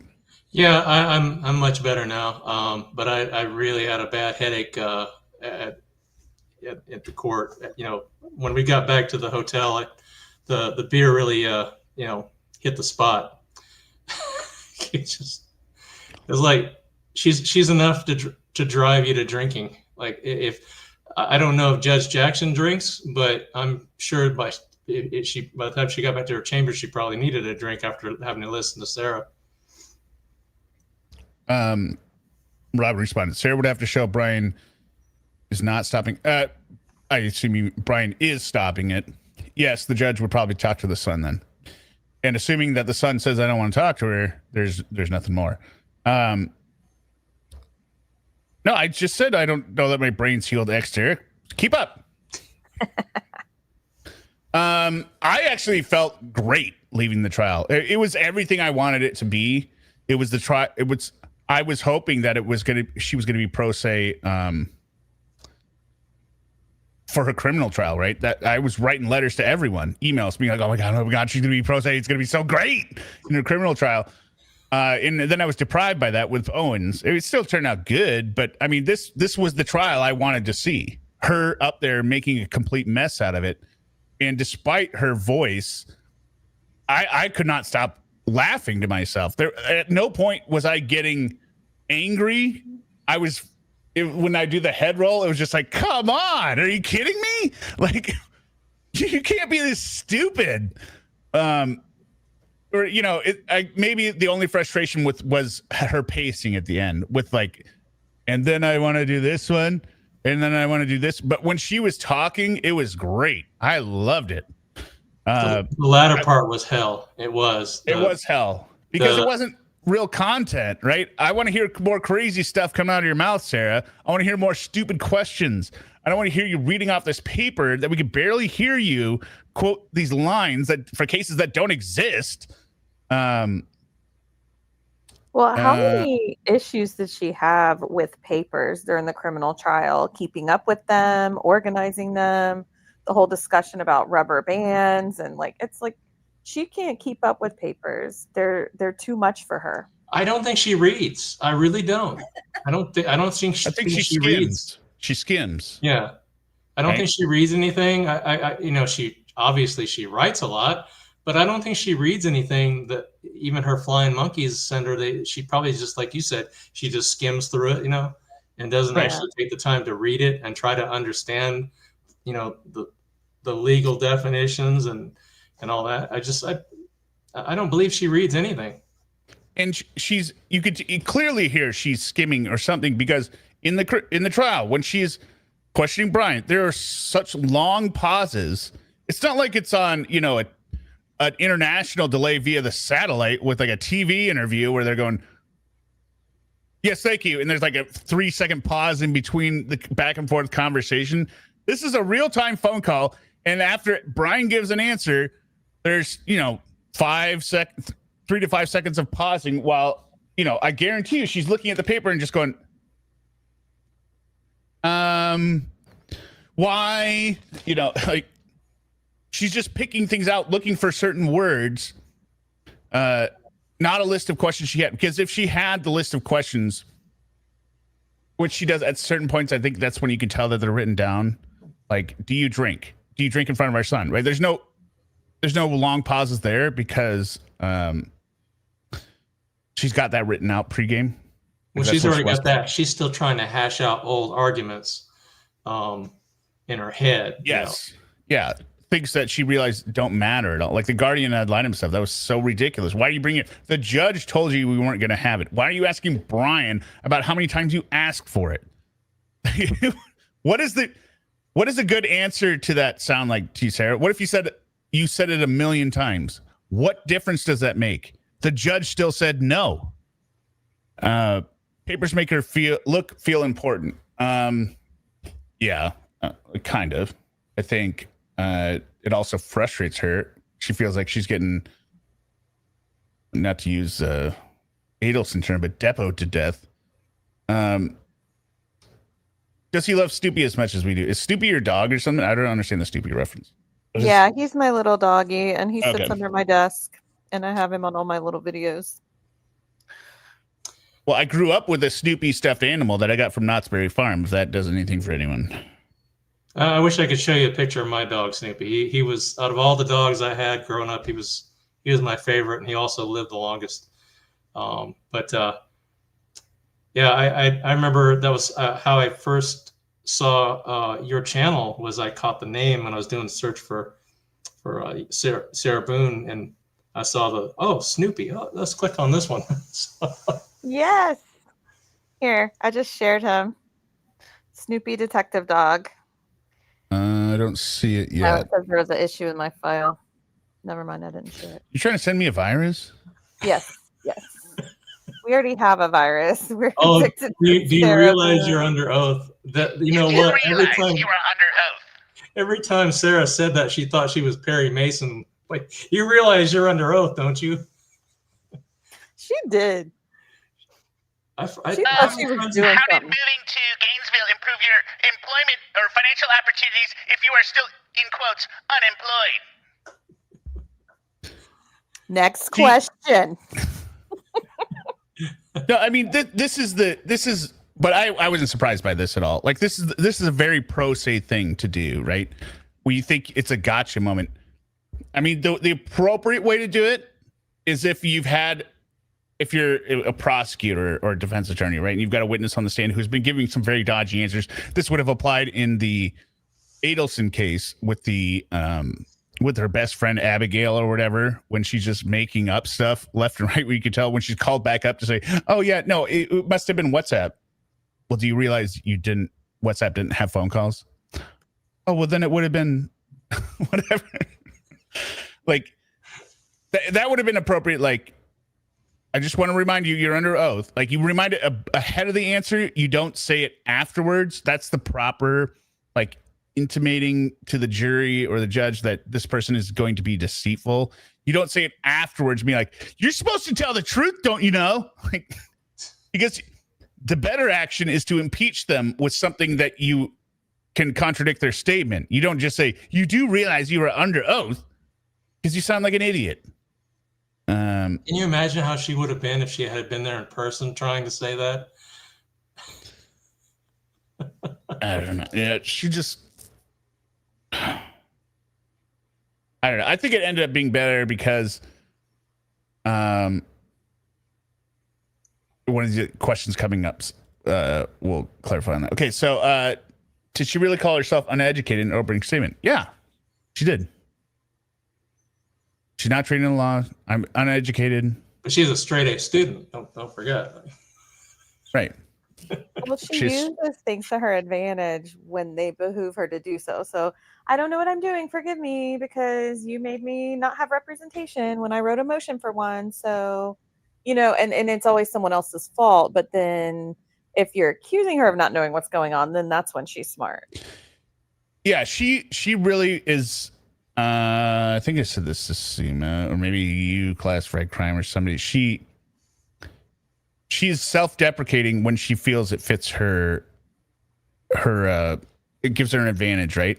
Oh, I don't know what when her statement at the end of her criminal trial, her allocution, she said, I had a lot to say, but didn't know how to say it, right? Like, trying to lower the bar. She's always constantly trying to lower the bar for those who are going to be judging her. Oh, I'm trying to do my best, I don't know what I'm doing. As if it's somehow like you're going to be graded on a curve, or trying to get sympathy from people. But it doesn't make sense, because that's not how the world works. You can't show up for your concert that you're supposed to perform and go, oh, I'm really sorry. I just started playing this instrument, and I don't really know the music. So run for your life. So forgive me if I'm not perfect here, because she's still going to be good. She's still going to be good. She's not going to be perfect like she is in everything, right? And you have to understand the reason she isn't perfect is because I was just thrown into this. I don't know. I don't know what I'm doing. I'm not educated. I'm not a lawyer. Brian has a lawyer. This is so unfair. It's really annoying. It's really immature to do that. You can have a misunderstanding of the way the world works in terms of, for instance, when I was younger, right? My belief was that, if I might not always be the first in, but if I'm the hardest worker, or I'm do the best results, right, that won't really be an issue. It was a hard reality check to realize later that no, for most of the world, office hours are very important for some reason, instead of the quality of work. So then my goal from that point was to make myself irreplaceable, or you can't fire me even if I'm showing up late, because I'm the only person that knows this now, and I've destroyed all the other written manuals. So you can adapt your life to whatever you want, but you can't just rewrite the rules on the fly like she tries to do. or the grading curve. Chicago Hood, $5. Thankful to find this true crime family. Love how you all support each other. Know that.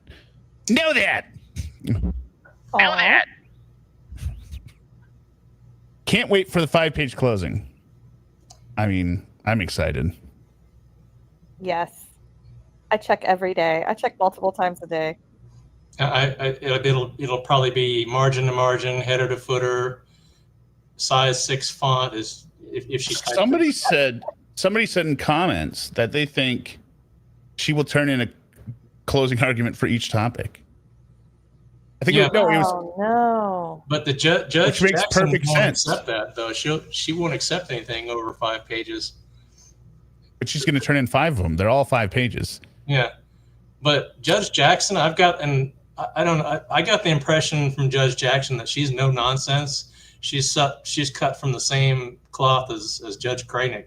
She's not going to have any she'll probably read the first 5 pages and cut it off there. The entire courtroom was drained when they took a break. I wasn't drained. I was. She was exhausting.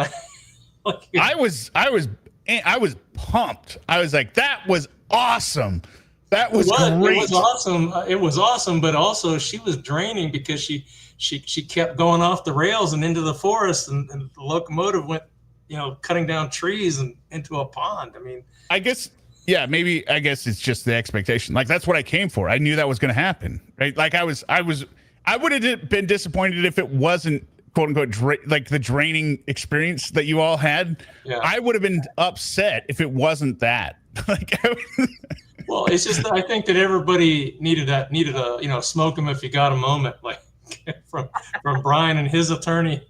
I mean, it just seemed like as soon as we were recessed, everybody bolted for the door. just I gotta have a cigarette, or I gotta get some fresh air or something. Well, yeah, I mean, yeah, I think the panic was after the court finished, right? Because apparently that place shuts down at 5, and we were trying to find our way out of the building. Like, everything was like blocked off. We're like, how do we escape this courthouse? And we were seemingly the only people left. Like, everyone else had vanished from the face of the earth. We're like, we're still people in here. Doesn't anyone care that we're in this place that is apparently closed now? How do we get out? The bailiff had to show us out the back door. Are you kidding me? No, he had to show us out the back way because the front was closed off. Everything was closed off. Yeah. Like, we could just sit here. Like, I could have gone up a floor, laid on a bench, and spent the entire night in the building. Like, there was no clearing. Like, let's make sure everyone's out. It was like, well, building's closed. See ya. Like, but we're still in here. We would have been wandering around. We would have been wandering around for quite a while. Government employees get off at 5 promptly. There's no overtime. And I don't know if I mentioned this on another stream, but when we first started, I think I maybe mentioned it on the first live, but it was so messed up. It was funny because the bailiff comes out. We didn't even know anyone was in the courtroom at that point, right? But apparently they were in there. And the bailiff comes out and it's like, is there any witnesses or parties for this trial, right? And then so Brian and his lawyer and the assistant step up and stuff. Like, all right, you can come in. And then so he closes the door. And then I think somebody heard like calling them out, or like heard official business going on. It's like, well, they're starting. And so then we're all sitting out there like, do we go in? And then I opened up the door because I stepped up. I'm just gonna say I stepped up. I said, open up the door, stuck my head to I was like, can we come in now? And he's like, who are you? Like, we're the public.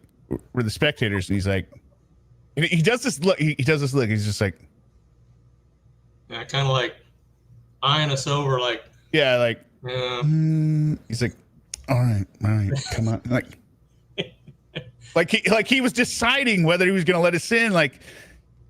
Well, he's fresh out of the academy. He looked like, he literally looked like he was so young that, he must have just been the first assignment out of the academy or whatever to, like, all right. Yeah, it was just weird. It was like, wait a minute. Why do I feel like I'm Like, I thought it would be more obvious, right? Like, where he would just be like, yeah, no, sit here, or whatever. He's just like, Like we were crashing All right. a party or something, you know? all right, yeah. This one time, I'll let you in. Are you with the bride or the groom? The groom? All right. So I just made that come. It was funny to me. But what if he had said no? What are we gonna do? Watching him with Tanika, I think him is me and Tina. Now I kind of want to ask for the top 10 Brian Boone moments, because Brian Boone sounded like he was on fire. What were you? Well, let's do top 5 each, right? So what do you got, Larry? The one where he said, because I don't care to talk to you. And also when he said, because I don't care. And when she said, or, when she was asking about not being able to have a say or something like that. And he goes, because you can't. Yeah. Basically, he just those are the 3 that stuck out in my mind the most, because he's basically letting her know, giving her a reality check. Like, he did everything but say, you're in prison. You're going to be there the rest of your life. You got no say. You got no dog in the fight. You're done. But those are the 3 that I can think of off the top of my head, and of Brian anyway. I'd say my top 3, my number 1 obviously is when she asked him, are you familiar with my criminal trial? And he goes, oh yeah.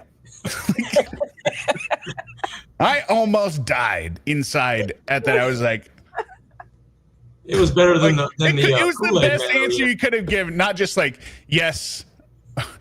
Oh yeah. It was better than the Kool-Aid Man. Oh yeah. Oh yeah, I'm very familiar. Yes, and Tanika just called out my another one when she keeps after the you can't do this, you can't do this. So why is this being proposed? And he is totally lost. But we're all lost at that point. Like, I mean, I knew she was looking at the wrong agreement, but we're just lost. Like, this line of questioning, besides being irrelevant, like the other questions about drinking and all this kind of stuff, you are not even asking about what we're deciding on the parent. You're asking about the wrong parenting plan for questions you should be able to answer yourself. Like, I can't do this, I can't do that. What are you eliciting at this point, ma'am? And he's just like, I'm confused. Like, what? It's like we all looked at him like, you ain't the only one who's confused. We're all trying to figure it out. I also liked it when she asked him, why is he upset?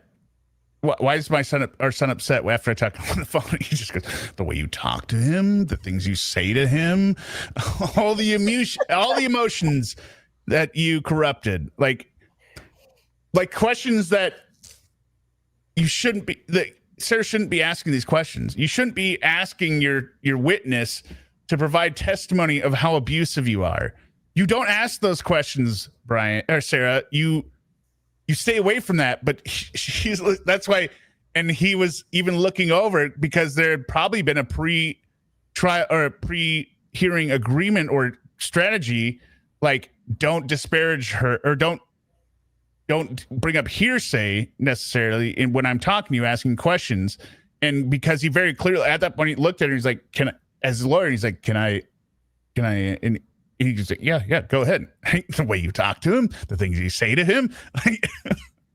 So I love that portion as well. Yeah, I mean, it's tough to come up with the top 10, but do you have another one, Larry? Yeah, when she was bringing up COVID and because you didn't want him to get vaccinated, and it scared the crap out of me. I also loved when he confirmed to us that I've read all your text messages. I've read all your tablet messages. Like, just on the record. Yeah, no, I've read them all. And I've never responded to him. Like, just outright saying it because he knows it's not a crime to not respond to a tablet message. And it doesn't make him look bad having read all of them to not respond to the tablet message. I love that. Just so I can know, because I had that question, right? It was always a theory. So that piece of knowledge from Brian helped.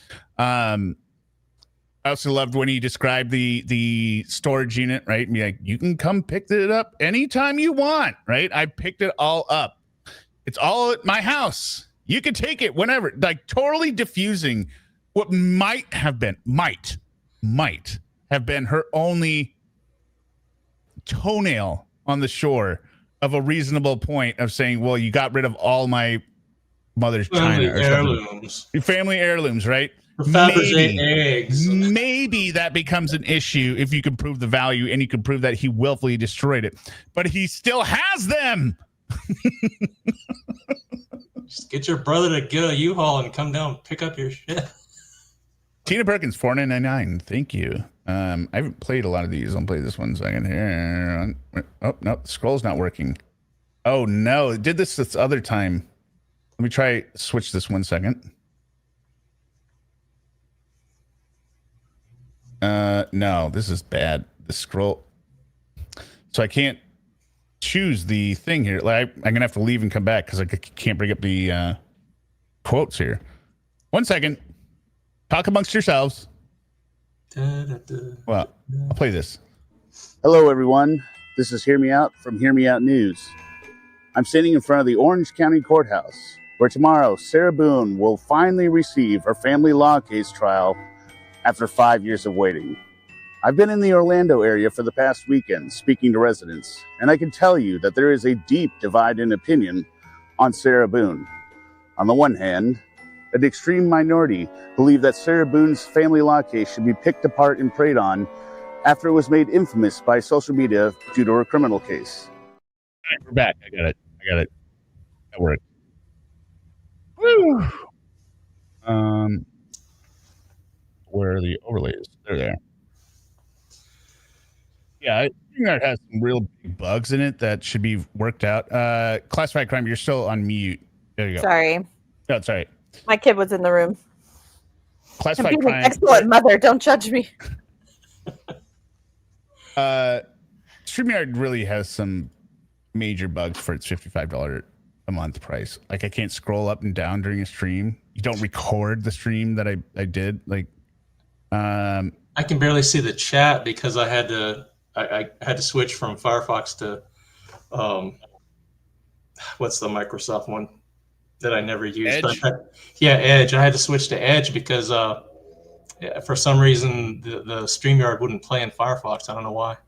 There's Snoopy. There's Snoopy. Snoopy, the detective. All right. Working hard. Was it confirmed, or this was asked earlier, or mentioned that Brian's son had spoken to the judge privately beforehand? I don't think that happened. No. And it was not confirmed. Question: how was everyone's poker face when faced with moments like when Sarah claimed that her appeal would be successful and she'd be out soon? There you go. Ahead. I had to refrain from laughing when she said she's I don't know where one finds a drug that would make one so delusional, but it's just she still thinks that her appeal is going to be successful and they're going to open up the prison gates and she's going to walk free and go to the nearest bar. I mean, pick up her car. What's that? Pick up her Kia Sorento. Yeah, pick up her Just get a jump start. She'll be good to go. The Kia Sorento and drive to her townhome. Yes. Get her Fabergé egg collection out of storage. No, first she's going to Publix to get the Woodbridge. Oh my God! We found the Woodbridge not only at Publix but also at the Walgreens. This It's beautiful. It's the moonshine of cheap store-bought wines. It's the biggest bottle. What's that? I'll answer this question, and then I'll show some things I wanted to show with the route there. But when she started going, like I told Tanika, I think I said the same thing on Tanika's stream. Like it started to make me question her sanity for the first time. Like, is this person actually insane? This is not just blustering on paper. You're actually saying this in front of a judge now during your trial. You have to be you don't want to sound crazy in your family hearing. And there's nothing crazier than talking about how you're pending release from your appeal for murder. Like, what are you doing? I also Yeah, Judge Jackson did not. I think this is actually what I was going to mention earlier. This is what helped her being on the phone. We could all react how we wanted to. Like, we didn't have to keep a straight face. We didn't have to not roll our heads. Brian could say Jesus, and like just rolling his eyes.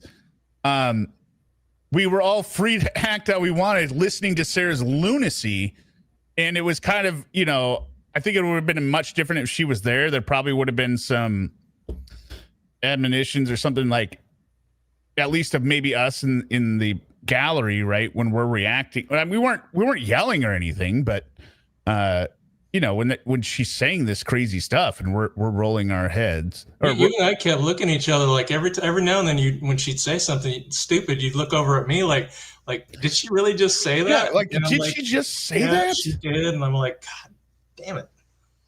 I couldn't stop. I couldn't help I was doing a chuckle. I was doing like, and you know, I was keeping it down, right? But I would have been right behind Sarah, and she definitely would have heard that and whipped her head around, being like, "Who's laughing at me?" Like, everyone. I would like this laugher removed from the courtroom. He is obviously here on Brian's behalf. Brian probably invited him here to laugh at me. This is not a laughing matter. I am a mother, and this is my son, and I need my money. White Credos. Why? Wikidros? Wicked Rose. There we go. Wicked Rose, yes. Wicked Rose. I did read books in school long ago, but not since then. Not since then. I kept muttering things underneath my breath because I was sitting way in the back, and I kept muttering like wise ass responses whenever Sarah would ask something stupid, like when she asked, you know, do you drink in front of our son? And he, you know, the judge had him answer, and he admitted that I have had a drink in front of our son, and I was like, well, he ain't locking people in suitcases, Sarah. Yeah. I mean, I have a theory. You remember when they handcuffed her in the interrogation and she said she had her medication out in her car for anxiety?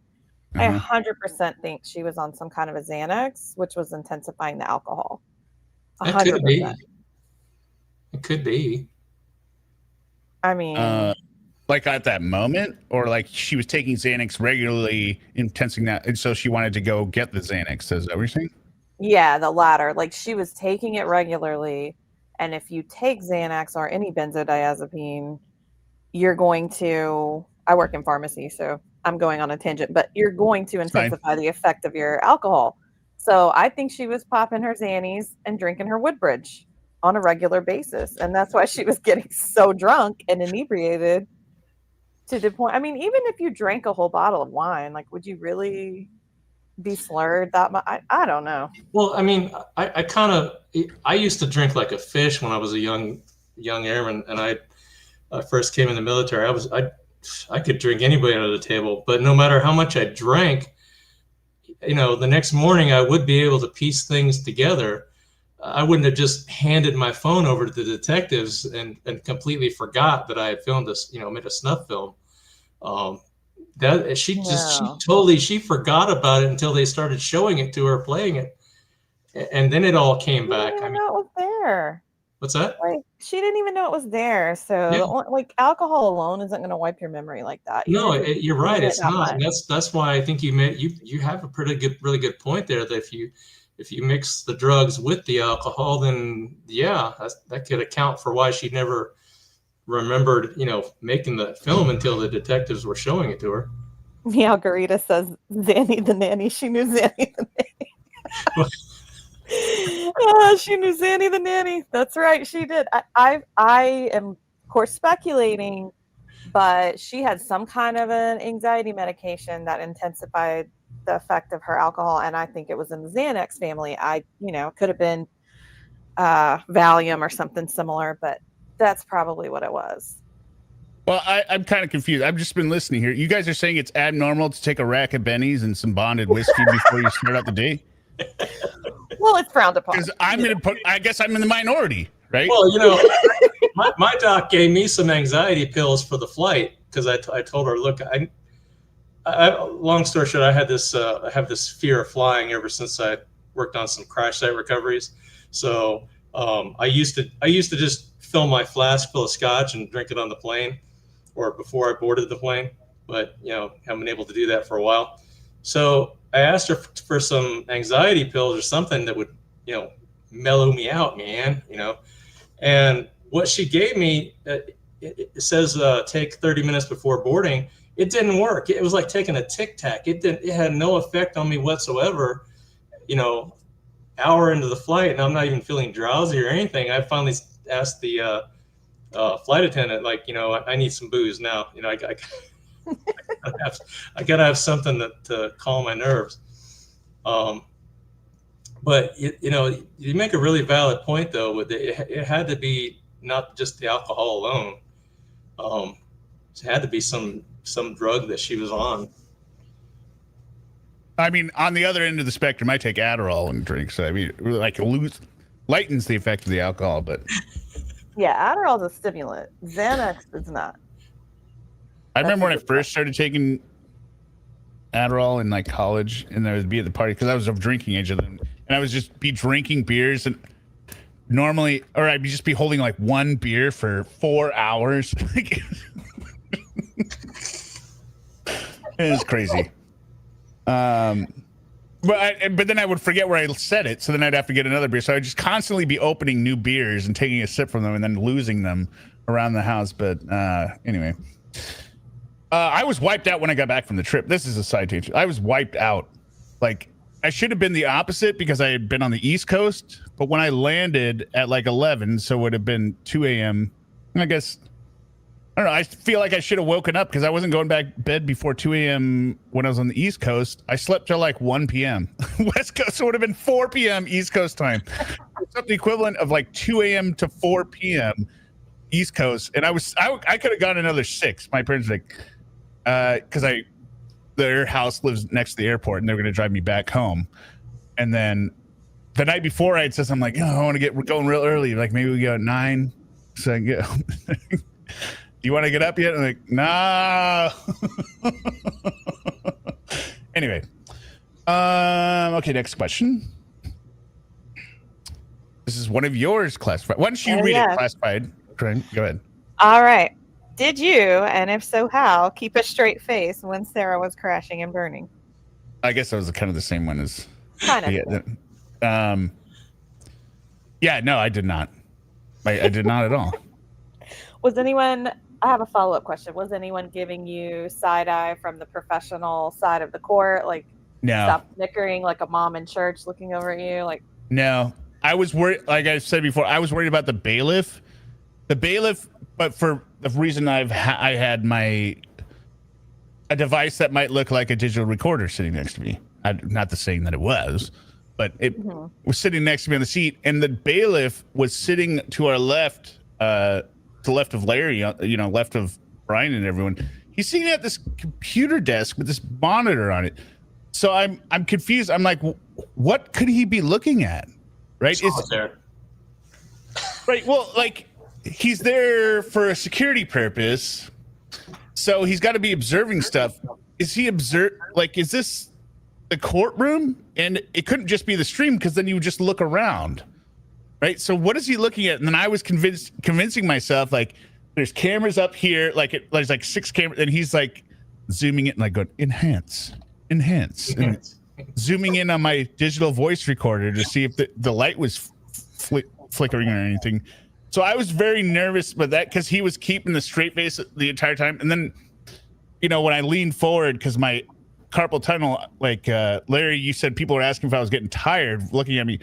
I was getting tired of like writing on my arm, like, because I had 30 pages of notes. So then I would try and lean forward onto the whatever, the little wall. What do they call it? Is it the bar? Do they call it the bar or something? like a little divider. Baluster or something. Yeah. B or something. I can't remember. Whatever, the divider, the one you go through, the little gate, so where you're in the court, where you're in the spectator room, right? I was leaning up against that, but then it was kind of rounded, so I was trying to lean it on this side so the top of my paper wasn't hanging over into the court, because I wasn't sure. I had no idea what the court rules would be, right? Like, oh, is this against the rules? So I don't want to lean over and get kicked out. I don't want my pad taken away. He had just barely let us in, right? He'd be looking. All right, you can come in. So I was very nervous about the one bailiff. The other bailiff that came in to relieve him, because I think he had to either use the bathroom or something, right? He got relieved by the other bailiff, right, Larry, for a short period of time. No, sitting on the right. That bailiff had a look on his face like he was playing solitaire at the computer, like he was not paying attention at all. I think I recognize that the second bailiff. I think he looked like one of the bailiffs that was at Sarah's criminal trial. He looked very familiar to me, and that's a good point. I might try and look for him, because he was not. He was smiling at the same time, right? And as he left, he gave me a wink or something, almost like, I don't know, maybe we're gonna hook up after the courtroom. Or like, no, but he was not as deadpan as the other sheriff, and I think it's because he knew exactly who Sarah was. Yeah, right. Like hearing it, and he wasn't laughing out loud, but he had like a look on his face to like you know. Right. Like you're enjoying this kind of. So I think I could have. He looked very familiar. I think he was one of the bailiffs that was at Sarah's criminal trial. I'll have to go and look again, but he looked very, very familiar. Like I forget names all the time, but I never forget faces. So I definitely remember him from somewhere. Sophie Meyer says that sounds like a gay wink. You were definitely summoned. Well, he abandoned us in the building. He wasn't. I figured if it was gay, he would have been waiting outside, being like, "I'm just making sure you guys get out of here, all right? Is your hotel close by? Maybe, you know."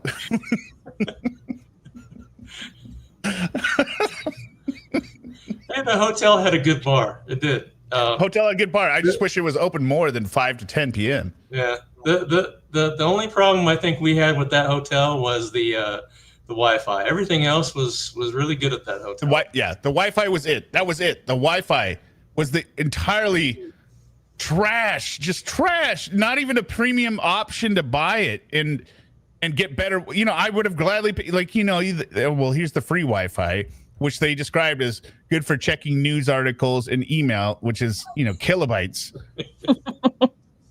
The pool, I went to the pool on the last day. That was actually, I wish we probably should have gone up there on Sunday and spent some time up there. Like it was a nice area. Although I feel like I maybe got swimmer's itch from it, like a little, but I don't know. Yeah, anyway. Was that answer your question, classified? Yes. Okay. Yes. Next question. Was it mentioned in court that Brian's attorney is suggesting, rightly so, that Sarah owes Brian? Wait, did I already? Okay, I think I divided this one up. Okay. Sorry. Yeah.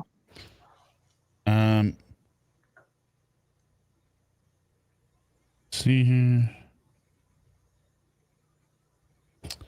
Were you surprised by the judge's tone / frustration when she had to repeat herself numerous times? Go ahead, Larry. I think I quit counting after I think about 9 times where the judge reminded Sarah to stick to the topics at hand. I quit counting after that. But the tone of frustration in her voice just kept getting worse. By the end, you could tell that judge had had enough of Sarah Boone. You could tell that she was ready to be done with her for forever and ever and ever. Real quick, sorry, EDBD, I missed this one in front of the Wicked Rose new member. They need to have a new prison program. Put Sarah, Donna, and Wendy along with Mackenzie Shirilla in a cell and have 24-hour cam watch for the public. I mean, it would be that is a great idea, right?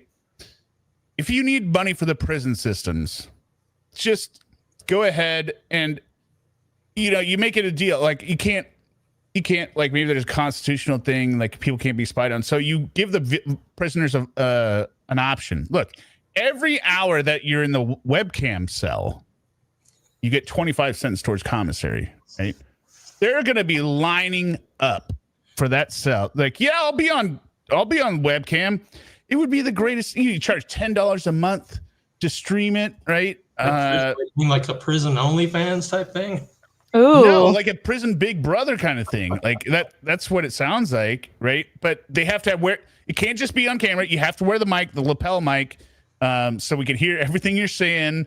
Oh, Sarah's dishing to Donna right now, and Mackenzie's over there like, oh, man, I'm gonna put her down, because Mackenzie's so street, right? You know. Yeah, she's hardcore. You mean like one of those shows where I forget which one, one of those shows where they interview the person in the closet or whatever, or in the room, and they talk bad about the other people. Oh yeah, every reality show ever. Yeah, it's a reality show. I just can't remember what it was called, but where they basically talked on camera in a different room from the other people. The Real World. That might have been it. Yeah, it might have been the Real World. Yeah. Yeah. They would dish all the drama that they were not saying in the room. Prison Big Brother is what they're saying in the chat. Yeah. Yeah. Big Brother Prison Edition. You know how much money you could raise? You know how much better the facilities would be? They could have, this is an endless opportunity. Okay, Sarah, here's the deal. You want money for commissary? Here's what we're going to do. We're going to make sure your commissary fund is always fully stocked, but you got to have a camera on you. But then I don't think Sarah would sign up for something like that. She'd be like, "You're going to make me the villain," right? She would. Yes, I don't know. Exploitive. It's exploitation. That's exactly what we're doing. Yeah, well, no, it's Sarah, exploitation for financial reward. You get you get 25 cents an hour being on camera. What do you? You can have a 2-minute phone call for that.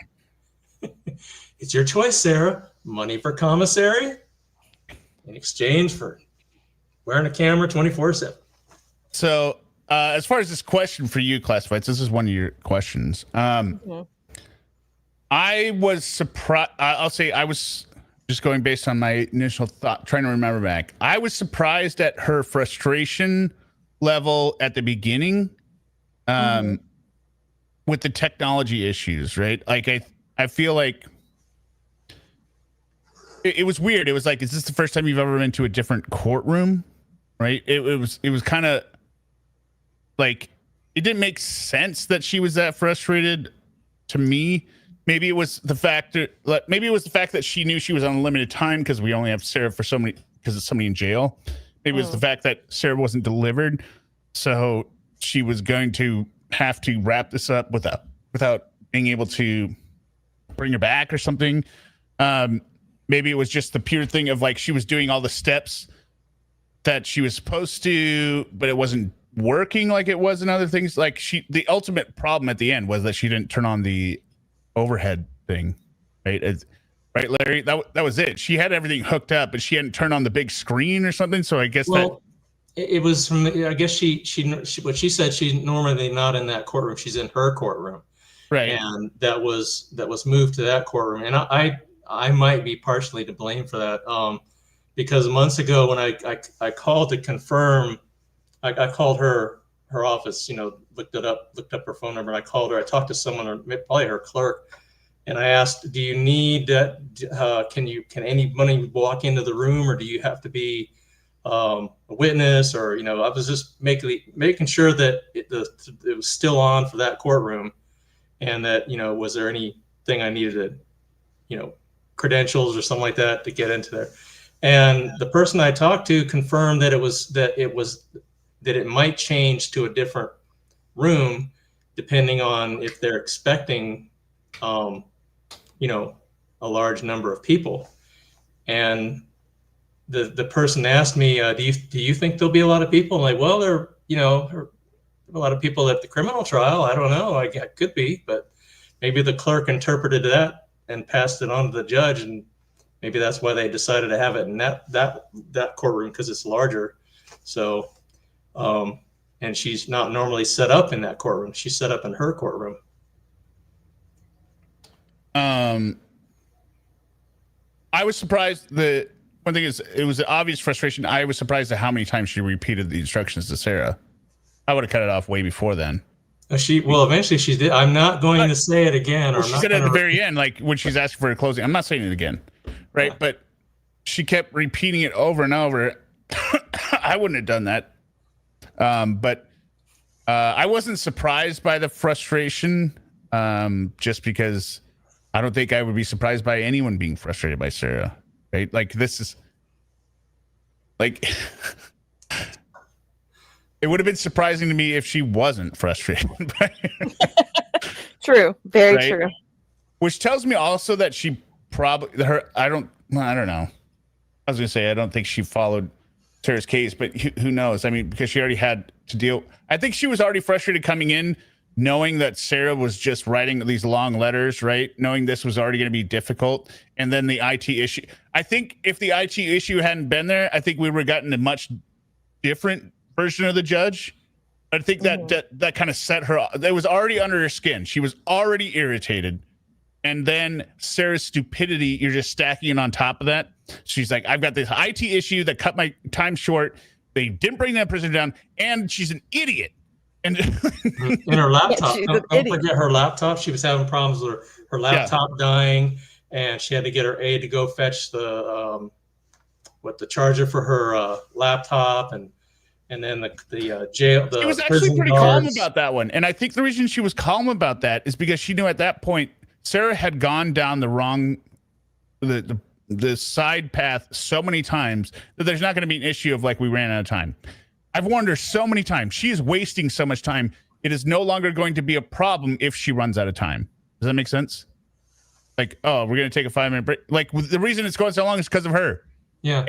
And she was less annoyed by the cord dying than the Sarah issue. Well, she was also annoyed at the prison staff for when the prison guard. Yeah, that kind of set her off again at the end, being like, "What are you talking about? What do you mean you're dragging her out?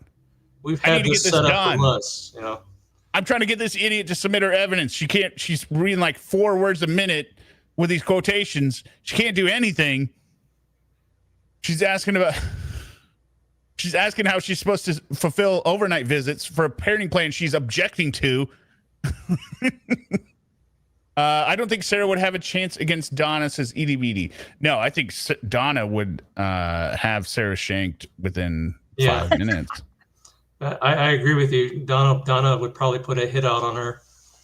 Because the one thing Donna has that Sarah doesn't have is Harvey and money. You can put money on people's books. If Donna's already in there for life, right? She's already in there. If she accepts the fact she's already in there for life, that's much more dangerous, because she'd be like, Harvey, I need you to put $200 on Janelle's book. She's going to take care of a problem for me. Oh, good Lord. Then we're back to square one. Janelle's in the back of Sarah being like, shut the fuck up. It's like, she does it like $5. I will do it for $5. I will do it for $5, Donna. As long as they get it on prison cam so we can watch. Yeah. That was dark. I'm sorry. No, I'm laughing about it too. I'm like, do you want me to gut her like a salmon or more like a trout? For Zoozers and Wham Whams. That's correct. No, Sarah would not be Donna's hit woman. No. Azure Mist, You're wrong on this one. You know why? Because Sarah would need to talk to Donna about the hit over and over, and Sarah cannot keep her mouth shut. She would be saying, you know what Donna had me do?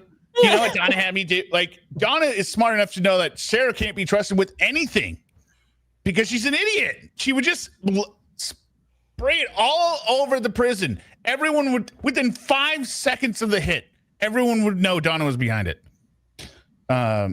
So, yeah. And she'd be like, I don't know. I feel like you're trying to feed me. Donna's like, I'm giving you instructions on who to kill. So, I feel, because of this.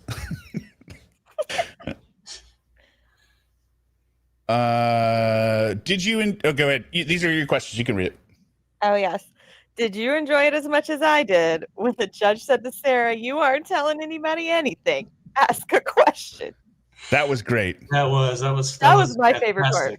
It was. That was also when you could tell the judge was done. Like, the judge before that was irritated, but maybe maintaining a professional. You aren't telling anybody anything. She tried to say, I will tell you this. And she cut her off before she could finish that sentence. And I just like loved I it. will tell you this now, that he has not involved me in any major decision since I've been here. You're not telling anybody anything. Ask a question. That was like the mic drop moment for me. Yeah, it was good. It was really good. It was funny too. Just She didn't even love wait this. for an objection. Nothing. Yeah. She was just like, nope, shutting it down. I love this judge. She was fantastic. Like I said, her and Judge Cranick are my heroes. I mean, yeah, I think I described to you guys, even Larry, like right after when you're talking with Tanika at the table, like it seemed like the judge's demeanor seemed like she had like a migraine at the time. Like that's the perfect way to describe her overall demeanor and irritation. Be like, I got this migraine. It's not working here. I don't think this is her 24. I don't think this is her everyday. No. Emotions and attitude, right? It was just a bad day with a bad response.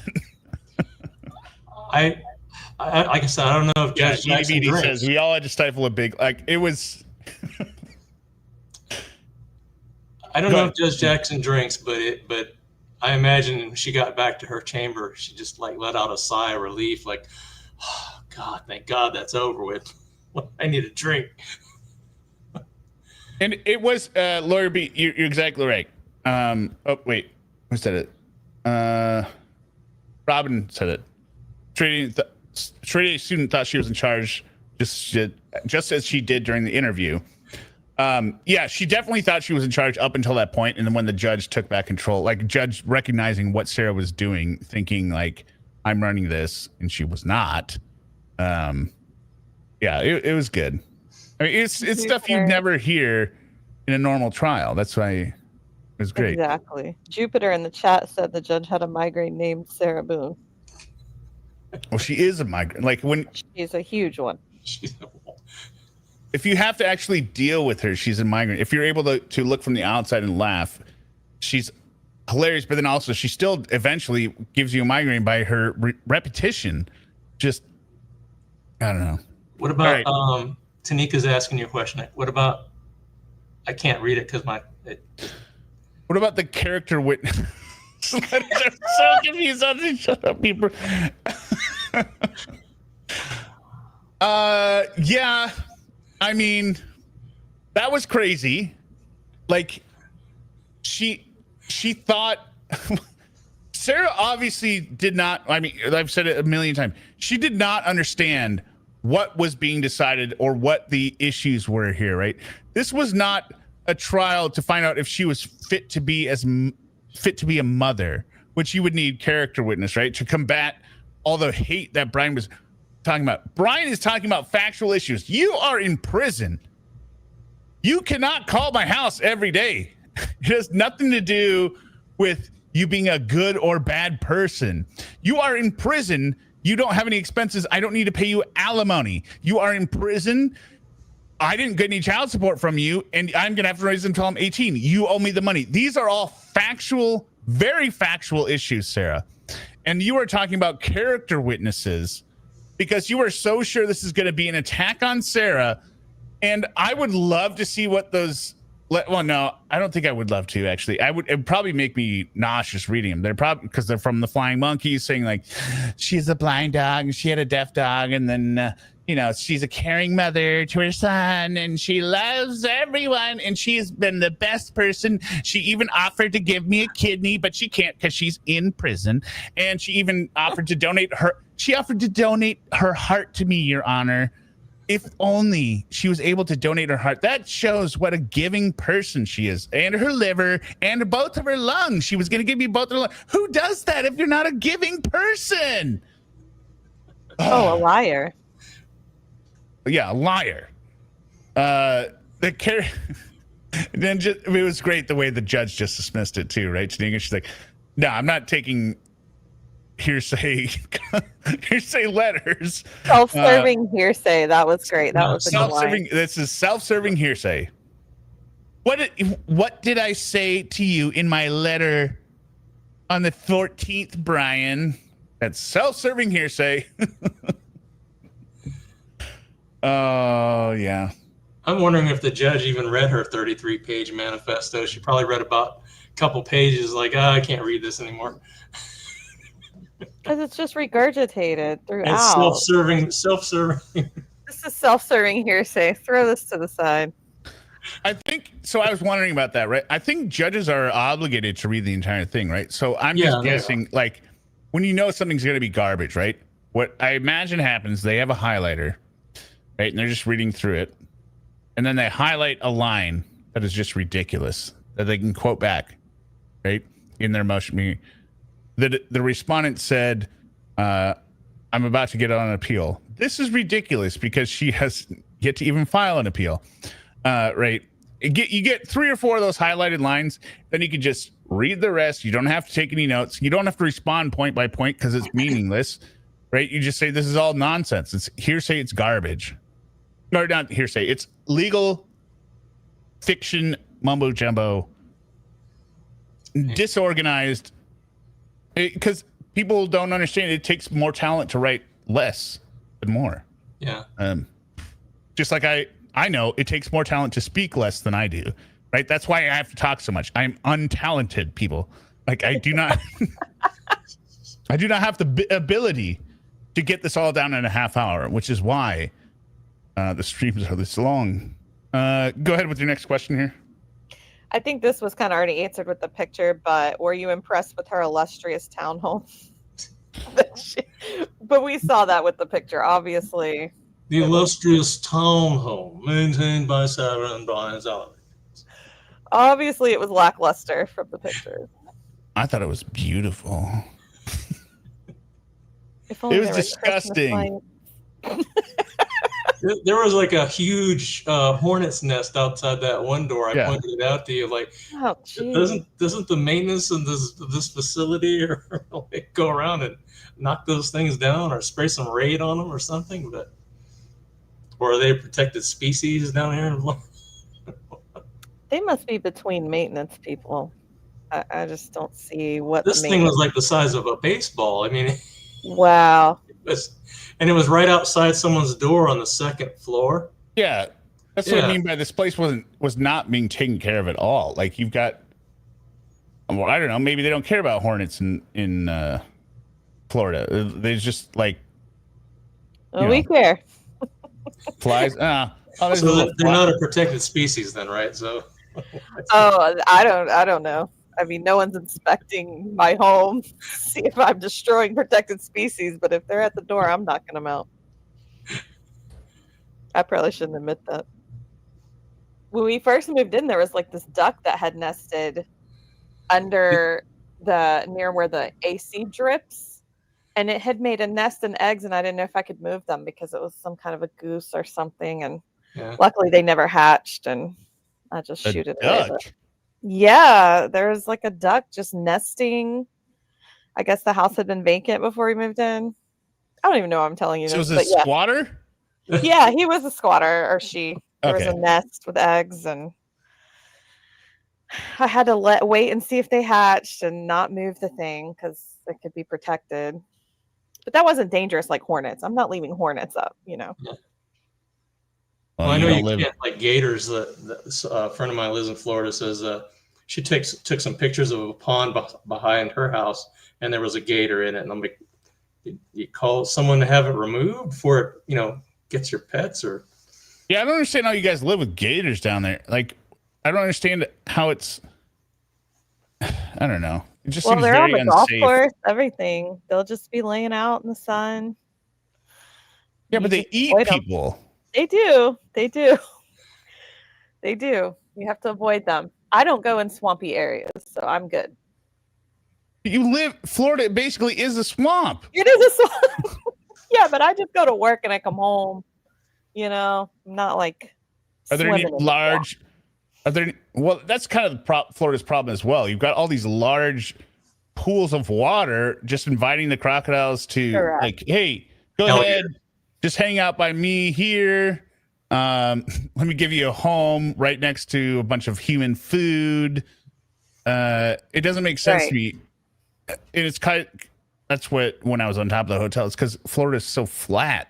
Like it's so bizarre to look out and there's just flat land for as far as the eye can see. This is true. I don't know how to do it. Luckily, I was able to avoid any sinkholes. I thought I was worried about sinkholes too. I was like, oh my God, a hotel's That's way more scary than alligators to me because that's unsuspecting. Well, both of them will kill you. Correct. I assume the alligator's unsuspecting as well. Perhaps yes and no, but you could possibly get away from the alligator. There are things you could do. If you're driving and a sinkhole opens up, there is nothing you can do. You're just dead. I mean, I guess. Well, I lived in South Georgia. They have alligators there too, but you didn't see them unless you went to like the Okefenokee Swamp or something, you know. But right. Yeah. I'm still laughing at the question that's on screen there. Oh, that's mine. Did anyone offer you Coke at Muldoon's? And did you drunkenly try it and flirt with other patrons or the bartender? No, there was only No like cocaine was one offered.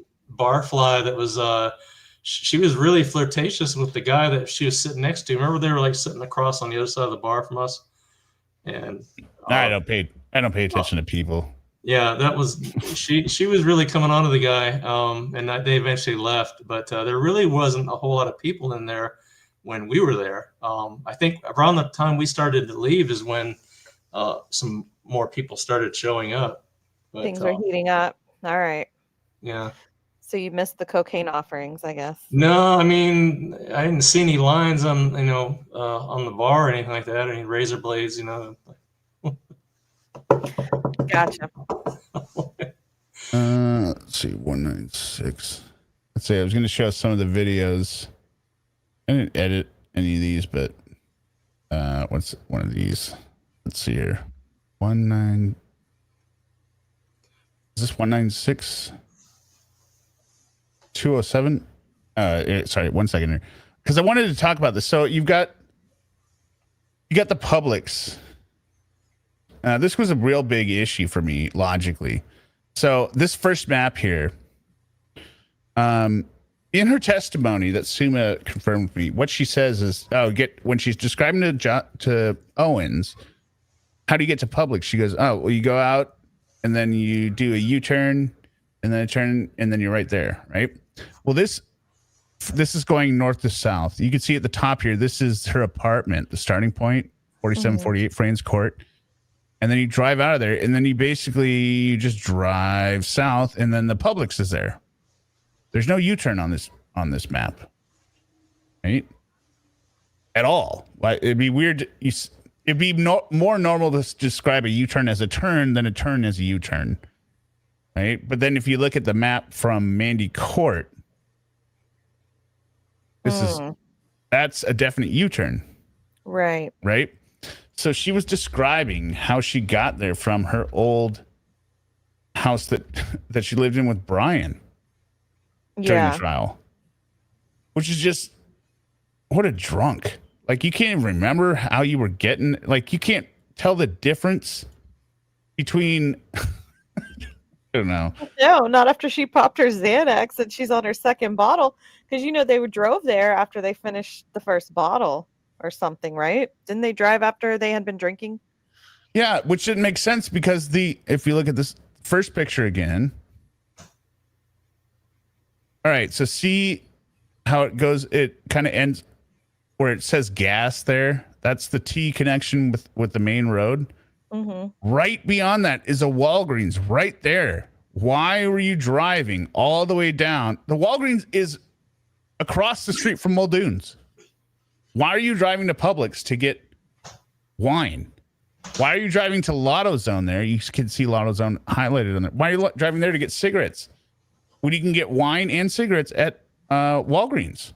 And they had her bottle. They had her Woodbridge there. I went and verified it. Publix has a lot of buy one, get one deals, even on wine sometimes. Well, there were no buy one, get one receipts during the trial that we saw. True. And then this is the cattywampus. Remember when she's in her interrogation, she goes, "Oh yeah, George would go to the store." What'd she say? She was like, "You take this down." She's like, I still never heard of that. cattywampus to the Publix." Right? This is what she's describing. Look at this. Take a picture of you. Here's the Publix. Nah, I mean, yeah. You want a picture in front of it? Oops.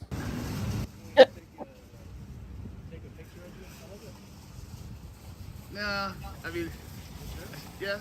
You want a picture in front of it? I'm good. I just want to know if you want to like No, I'm just show your audience. So, I'm just trying to show here. So, remember, that's the cattywampus Circle K. That's the cattywampus. Like, would you describe this? Trying to set it here. This is the same parking lot, people. Run over.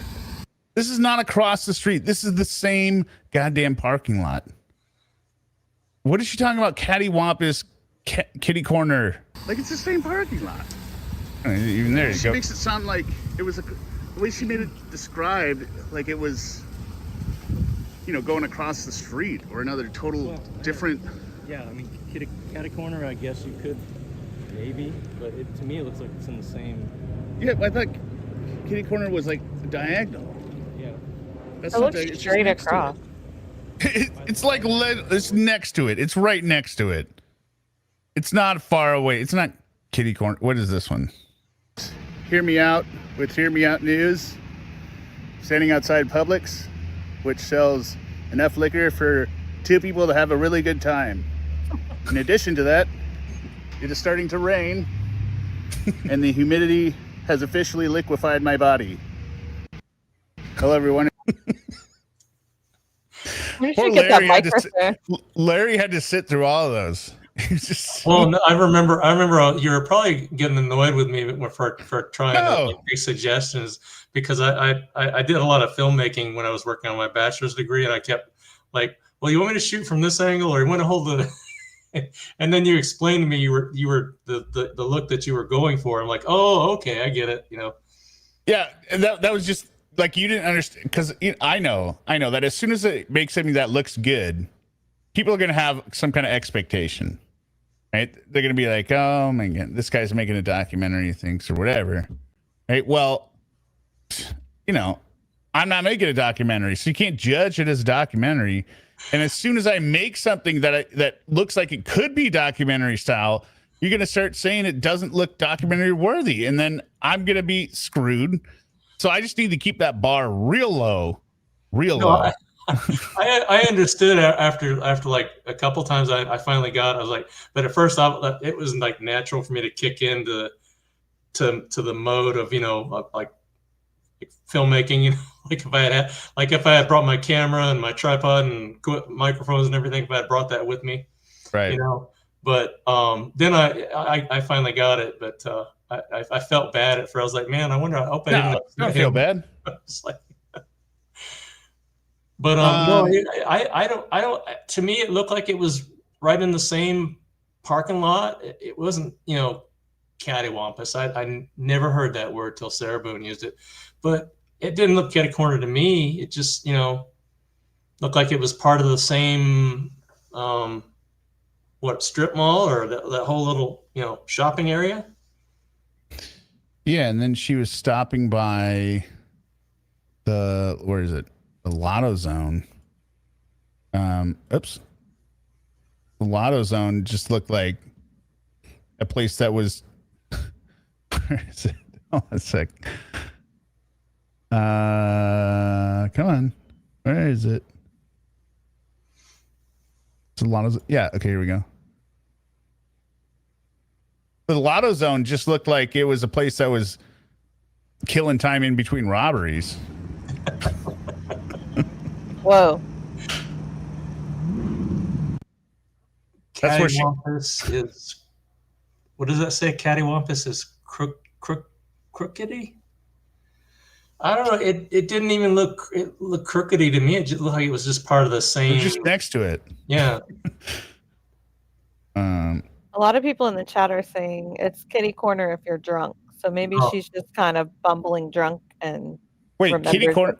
Oh, kitty corner. Oh, you're saying the term kitty corner is what she should have used, but she used cattywampus. Oh, wait. Or are you saying cattywampus as if you don't know how to pronounce kitty corner when you're drunk? No, they're saying that walking there would be cattywampus or kitty corner, either one. If she was drunk, she could have been kind of swerving around. I just never heard the term until she used it. And I've been, I spent a career going around the country and across the world, and I never heard the term until she used it in the interview with the detectives. So, No, me either. And I lived in Georgia before I went in the service, and I never heard it there.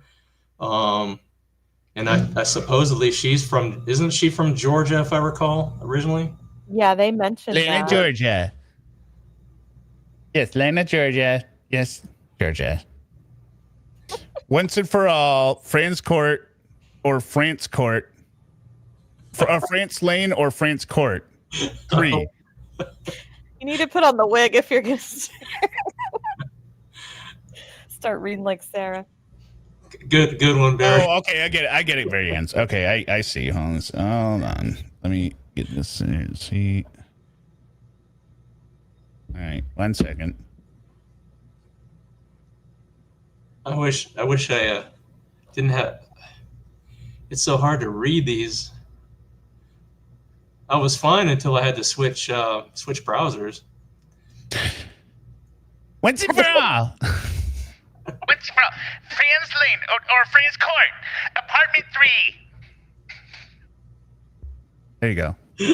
Perfect. And scene. That wig is going to be in the Smithsonian one day. You need to let him do the dedication in your book with the wig on. Actually,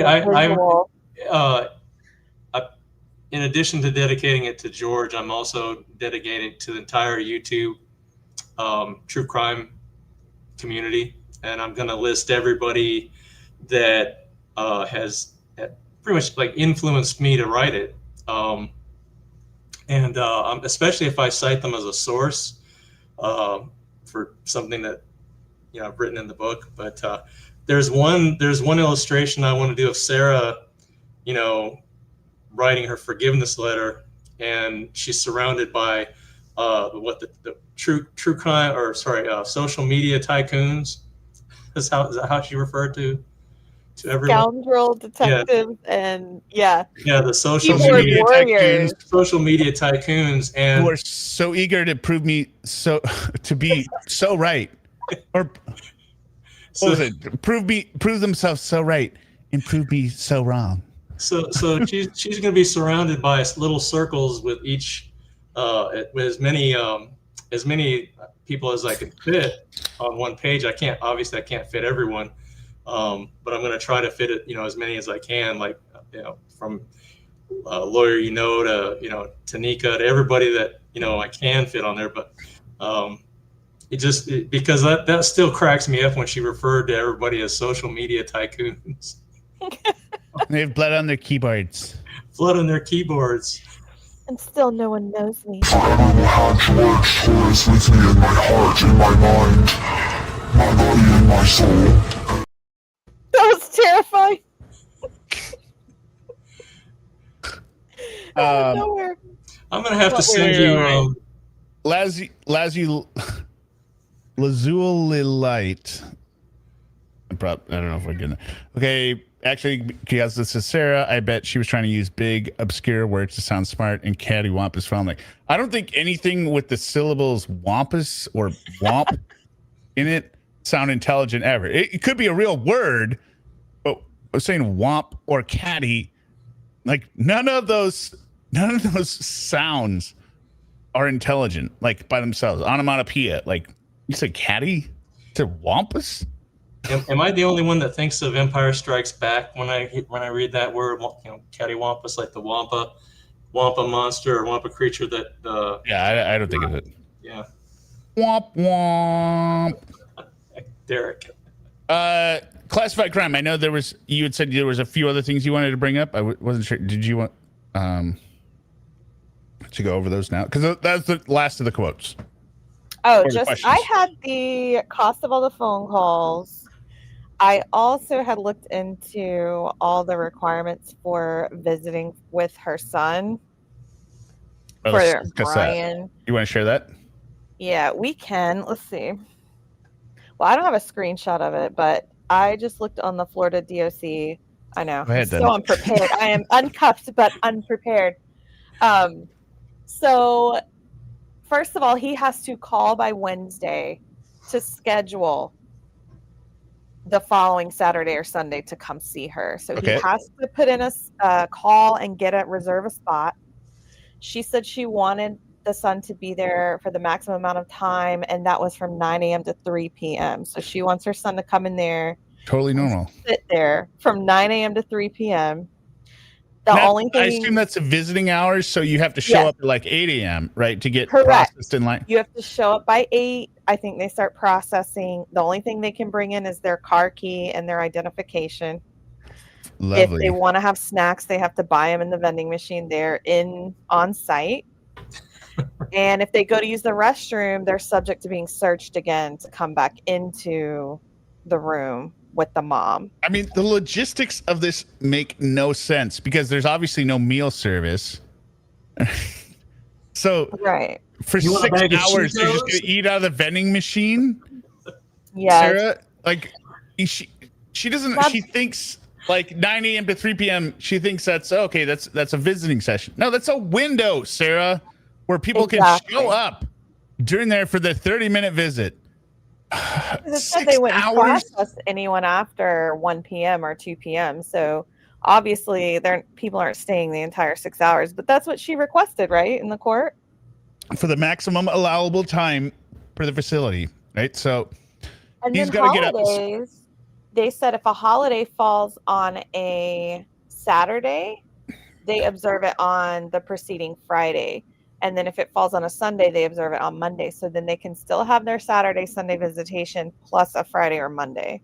So that's going to give her extra days that she wants. I wouldn't want to go visit my mother in prison if under those kind of conditions. Like, he might go one time and say, "Dad, I can't do this no more."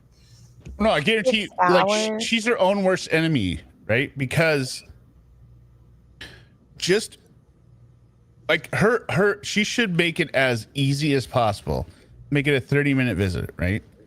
She wants them there the entire time because to get there by 8, he lives an hour and a half. So he's getting up at what? 6 a.m. to get ready by 6:30 to leave, to be there by 8, to get in there by 9 after going through the check-in process. She wants to keep him there till 3. So then they get out, let's say 10 minutes to exit. They get in the car. They're home by 4:30. So he has spent 10 hours on the road or in jail to visit her Right. every Saturday. Do teenagers like getting up at 6:30 a.m. on a Saturday? Absolutely not. I didn't even like doing it as an adult. Right. But I had some guy with a Smokey Bear hat yelling at me. I like, It is Well- so insane. Like, but what she also doesn't realize is she says for the maximum allowable time. Well, if he gets up and walks away, the prison isn't going to be like, get back on the table. She's going to want them to. She's going to tattletale to whoever's in the room. well, I mean, he's gonna have to get like he's gonna probably. But he's I not got in prison. Every time He I doesn't had have to to go to stay the there. bathroom, Dad, every time I had to go to the bathroom, the guy frisked me. There was no food there except for a stale bag of Cheetos in the vending machine. Well, Brian's going to be there. Brian's going to be there. No, but It's I'm not just like- saying that he's probably going to tell him that, I don't want to come back and visit Mom no more, not after this. Well, he's only she gonna doesn't take one realize visit. Brian is going to be there the entire time. He Yeah. has to be, yeah, because he's a minor. So he has to be with him the entire time. And that was a big thing with her, too, saying that she wanted private phone calls. Well, she's not going to get private in-person visits. Yeah. Yeah, usually when you have a long drive, you stay there for a few hours, but that's if you're an adult. If you're a teenager, you're like, I don't care. Can I get this over so I can go back home? Yeah. To go back to sleep. He's not going to be able to bring his phone in there or anything. No. No. He's going to be eating chips out of the vending machine. He's going to be hungry. He's going to be thirsty. He can't go to the bathroom. He has to go back through security if he goes to the bathroom. Brian's going to be sitting there and she's going to be up. I think this maybe lasts. She probably blows it after 1, maybe 2 visits. I say one. I say 1 visit, and the son will probably tell Brian, like, look, this was a miserable experience. I don't want to ever do this again. You know, can we not come here ever again? You know, I mean, I don't know him. I'm just speculating. You know how I would feel if I was in that position, but Right. Even as an adult, if my family member were there, I wouldn't like be excited to go do that every month or Plus, she wants to however. call him all the time. What's the point of going there and visit if you're calling him all the time? Right? You're calling. They hung up the night before, maybe on a phone call. You showed the prison. Okay, what are we talking about now? yeah. She's not an intellectual conversationalist. And I guarantee he has more to tell her about his week than she does to him about her week. But she's already extracted all the information. This is the same problem Lauren has. Lauren blows his load on text messages to his catfish, and then he gets him on the phone, and he has nothing left to say, and he just repeats himself again. And they're like, yeah, you already said that in the text. Well, why don't we stay on the phone until we find something to talk about? No, thank you. Like, what kids like to talk on the phone that much? They don't. From what I've heard, the newer generation considers talking on the phone to be antiquated. That they're more into text or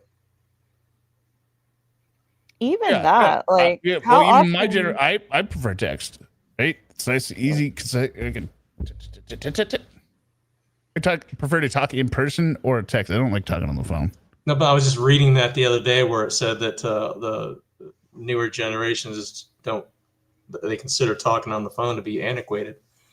I'm assuming they mean Gen Alpha, but also probably Gen Z. I don't know, but it didn't say which generation, but I'm assuming they meant Gen Alpha. But Gen Alpha? What are you talking about? They're the generation that's after Gen Z. Which some of the Gen Z have already had kids, you know, so they're probably teenagers by now. But you consider this to be antiquated?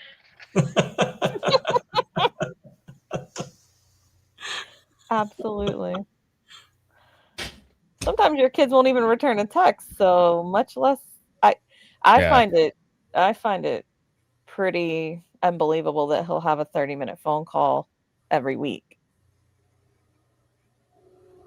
You know, I'm trying to remember. Go ahead.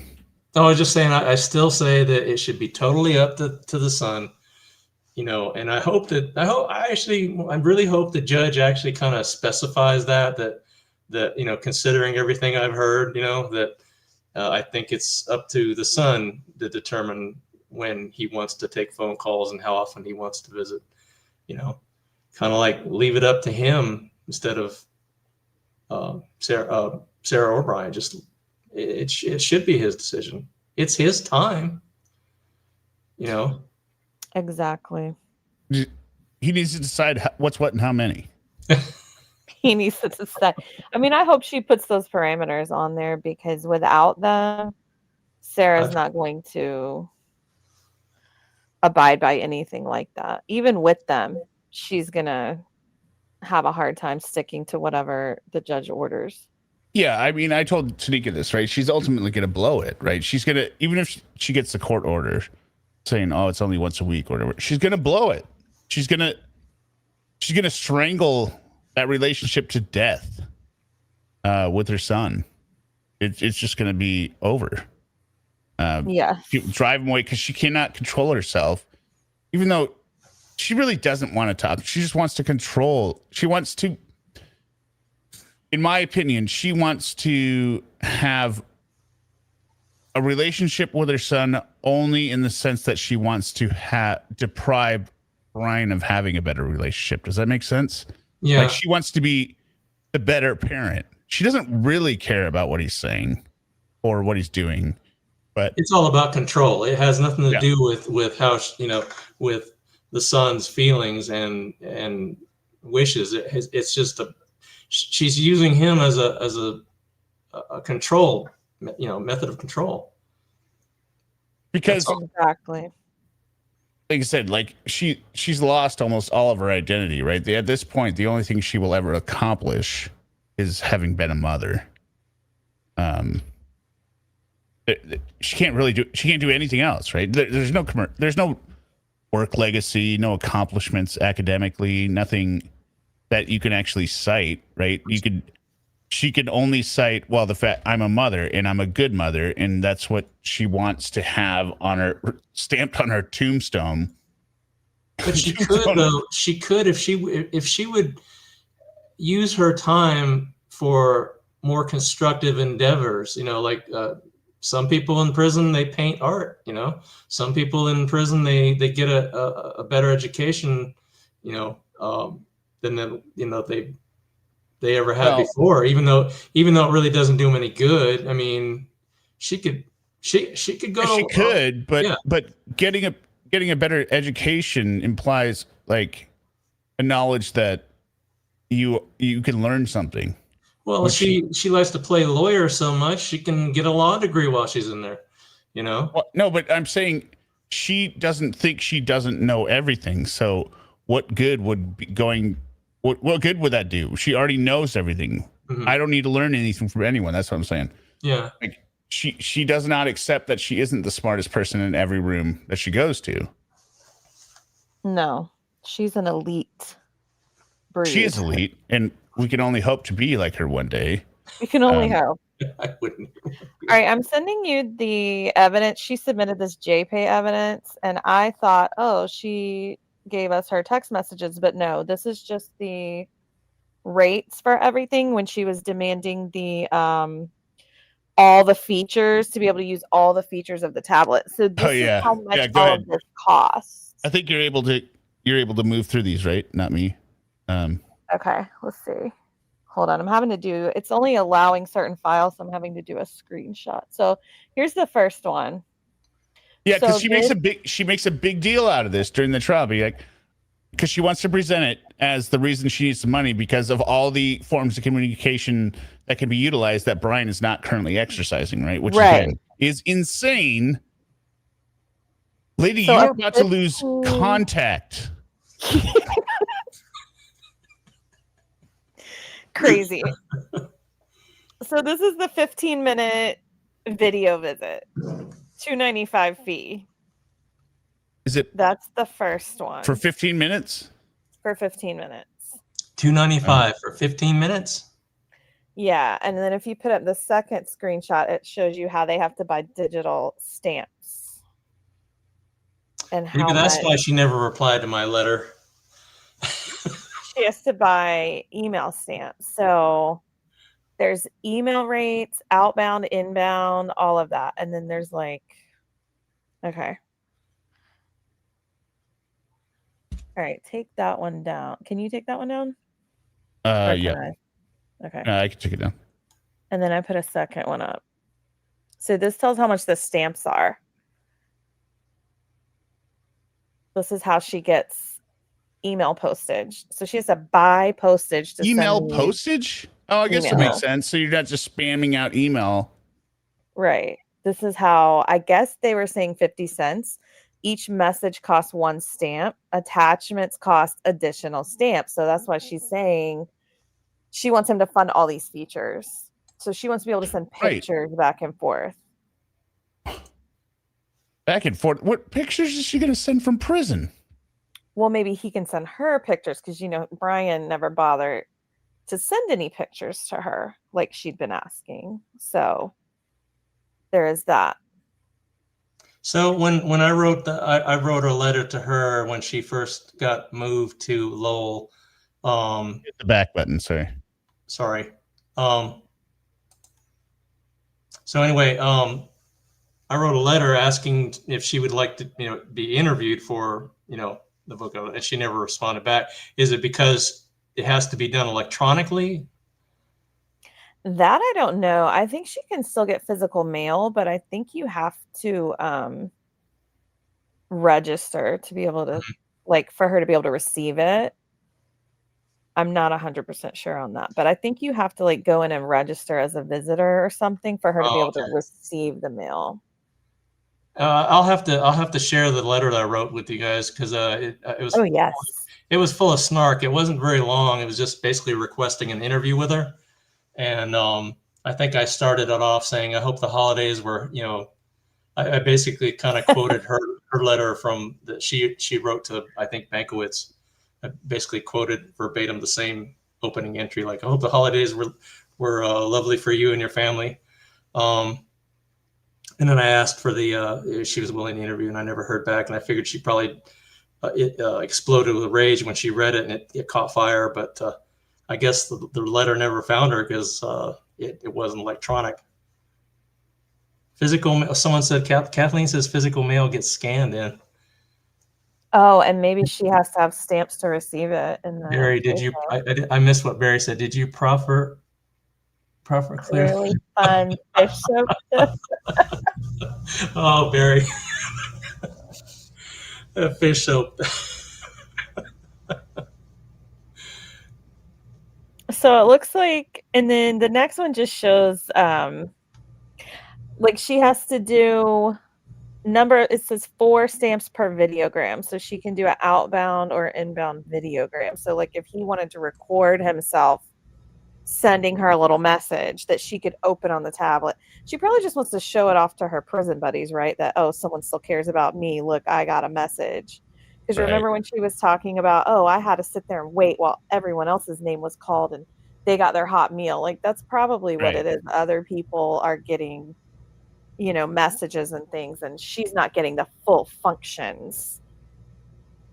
Well, it's weird because, they're not monsters and they get responses to, like, they're not leeches on human souls and they get responses to their messages. Or, I mean, I don't know. Well, I think it's just because Brian's so cheap. He doesn't want her to enjoy, the full functions of her prison amenities because he's a cheapskate. That's right. That is correct. And because he's immature, he's bitter, he hates her, right? All this kind of it really is sad that Brian is so petty and not just turning over his son to and this alienating monster. her. He's alienating her. Alienating her. Can't get anything done. She can't get any of her rights fulfilled because this monster Brian is he's keeping her son kidnapped, basically withholding him for the mere fact that she's in prison for the rest of her life. But yet she doesn't realize that he is probably the most amicable person she would have ever had this opportunity, and she's gonna blow it. Like most people would not be even agreeing to a call. They would just be going, "You're done. I'm not talking to you anymore." I just say, Sarah, pound sand. Bye-bye. It's perplexing how much somebody can screw up their own life so completely without ever realizing that they've ever done anything wrong. And or acknowledging it. That's what makes her an unlikable person, is that she can't see that she's done anything wrong. To this day, to her dying day, she's never going to admit that she did something wrong. Right. She submitted one of those letters she wrote to the court into evidence as if that would help her in some way. Like that was one of her. I'm thinking these letters are unhinged. You can't look back at them later and reflect and say, wow, I was angry when I wrote that. You can't even do that. No, she's looking at it and being like, oh my God, that was so good. Oh, yes, that's. Oh, well, her forgiveness letter. Oh, I like that line. That line was so good too. Oh, this is perfect. Well, her forgiveness letter to Kranick about, when she didn't even address him by his title, called him Mr. instead of, Your Honor. And she's going to do the same thing to Judge Jackson. When Judge Jackson rules in Brian's favor, she's going to write another forgiveness letter, and she's going to, get nasty with Judge Jackson too. That's her modus operandi.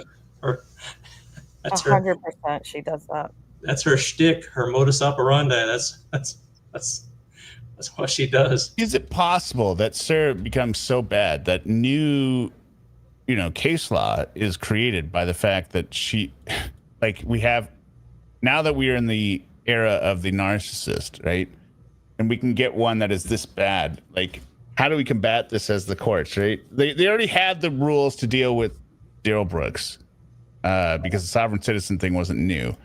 But it just, this cancer on human society and human ears, Sarah Boone, like, how do we prevent her from just torturing everyone from prison endlessly without any repercussions? Or do we cut off her communication? Like, that would be an extreme amount, right? Or extreme action. Well, I don't think the court should allow any kind of letters to the court that like her unhinged forgiveness letter. Her case is closed. It's done. Why?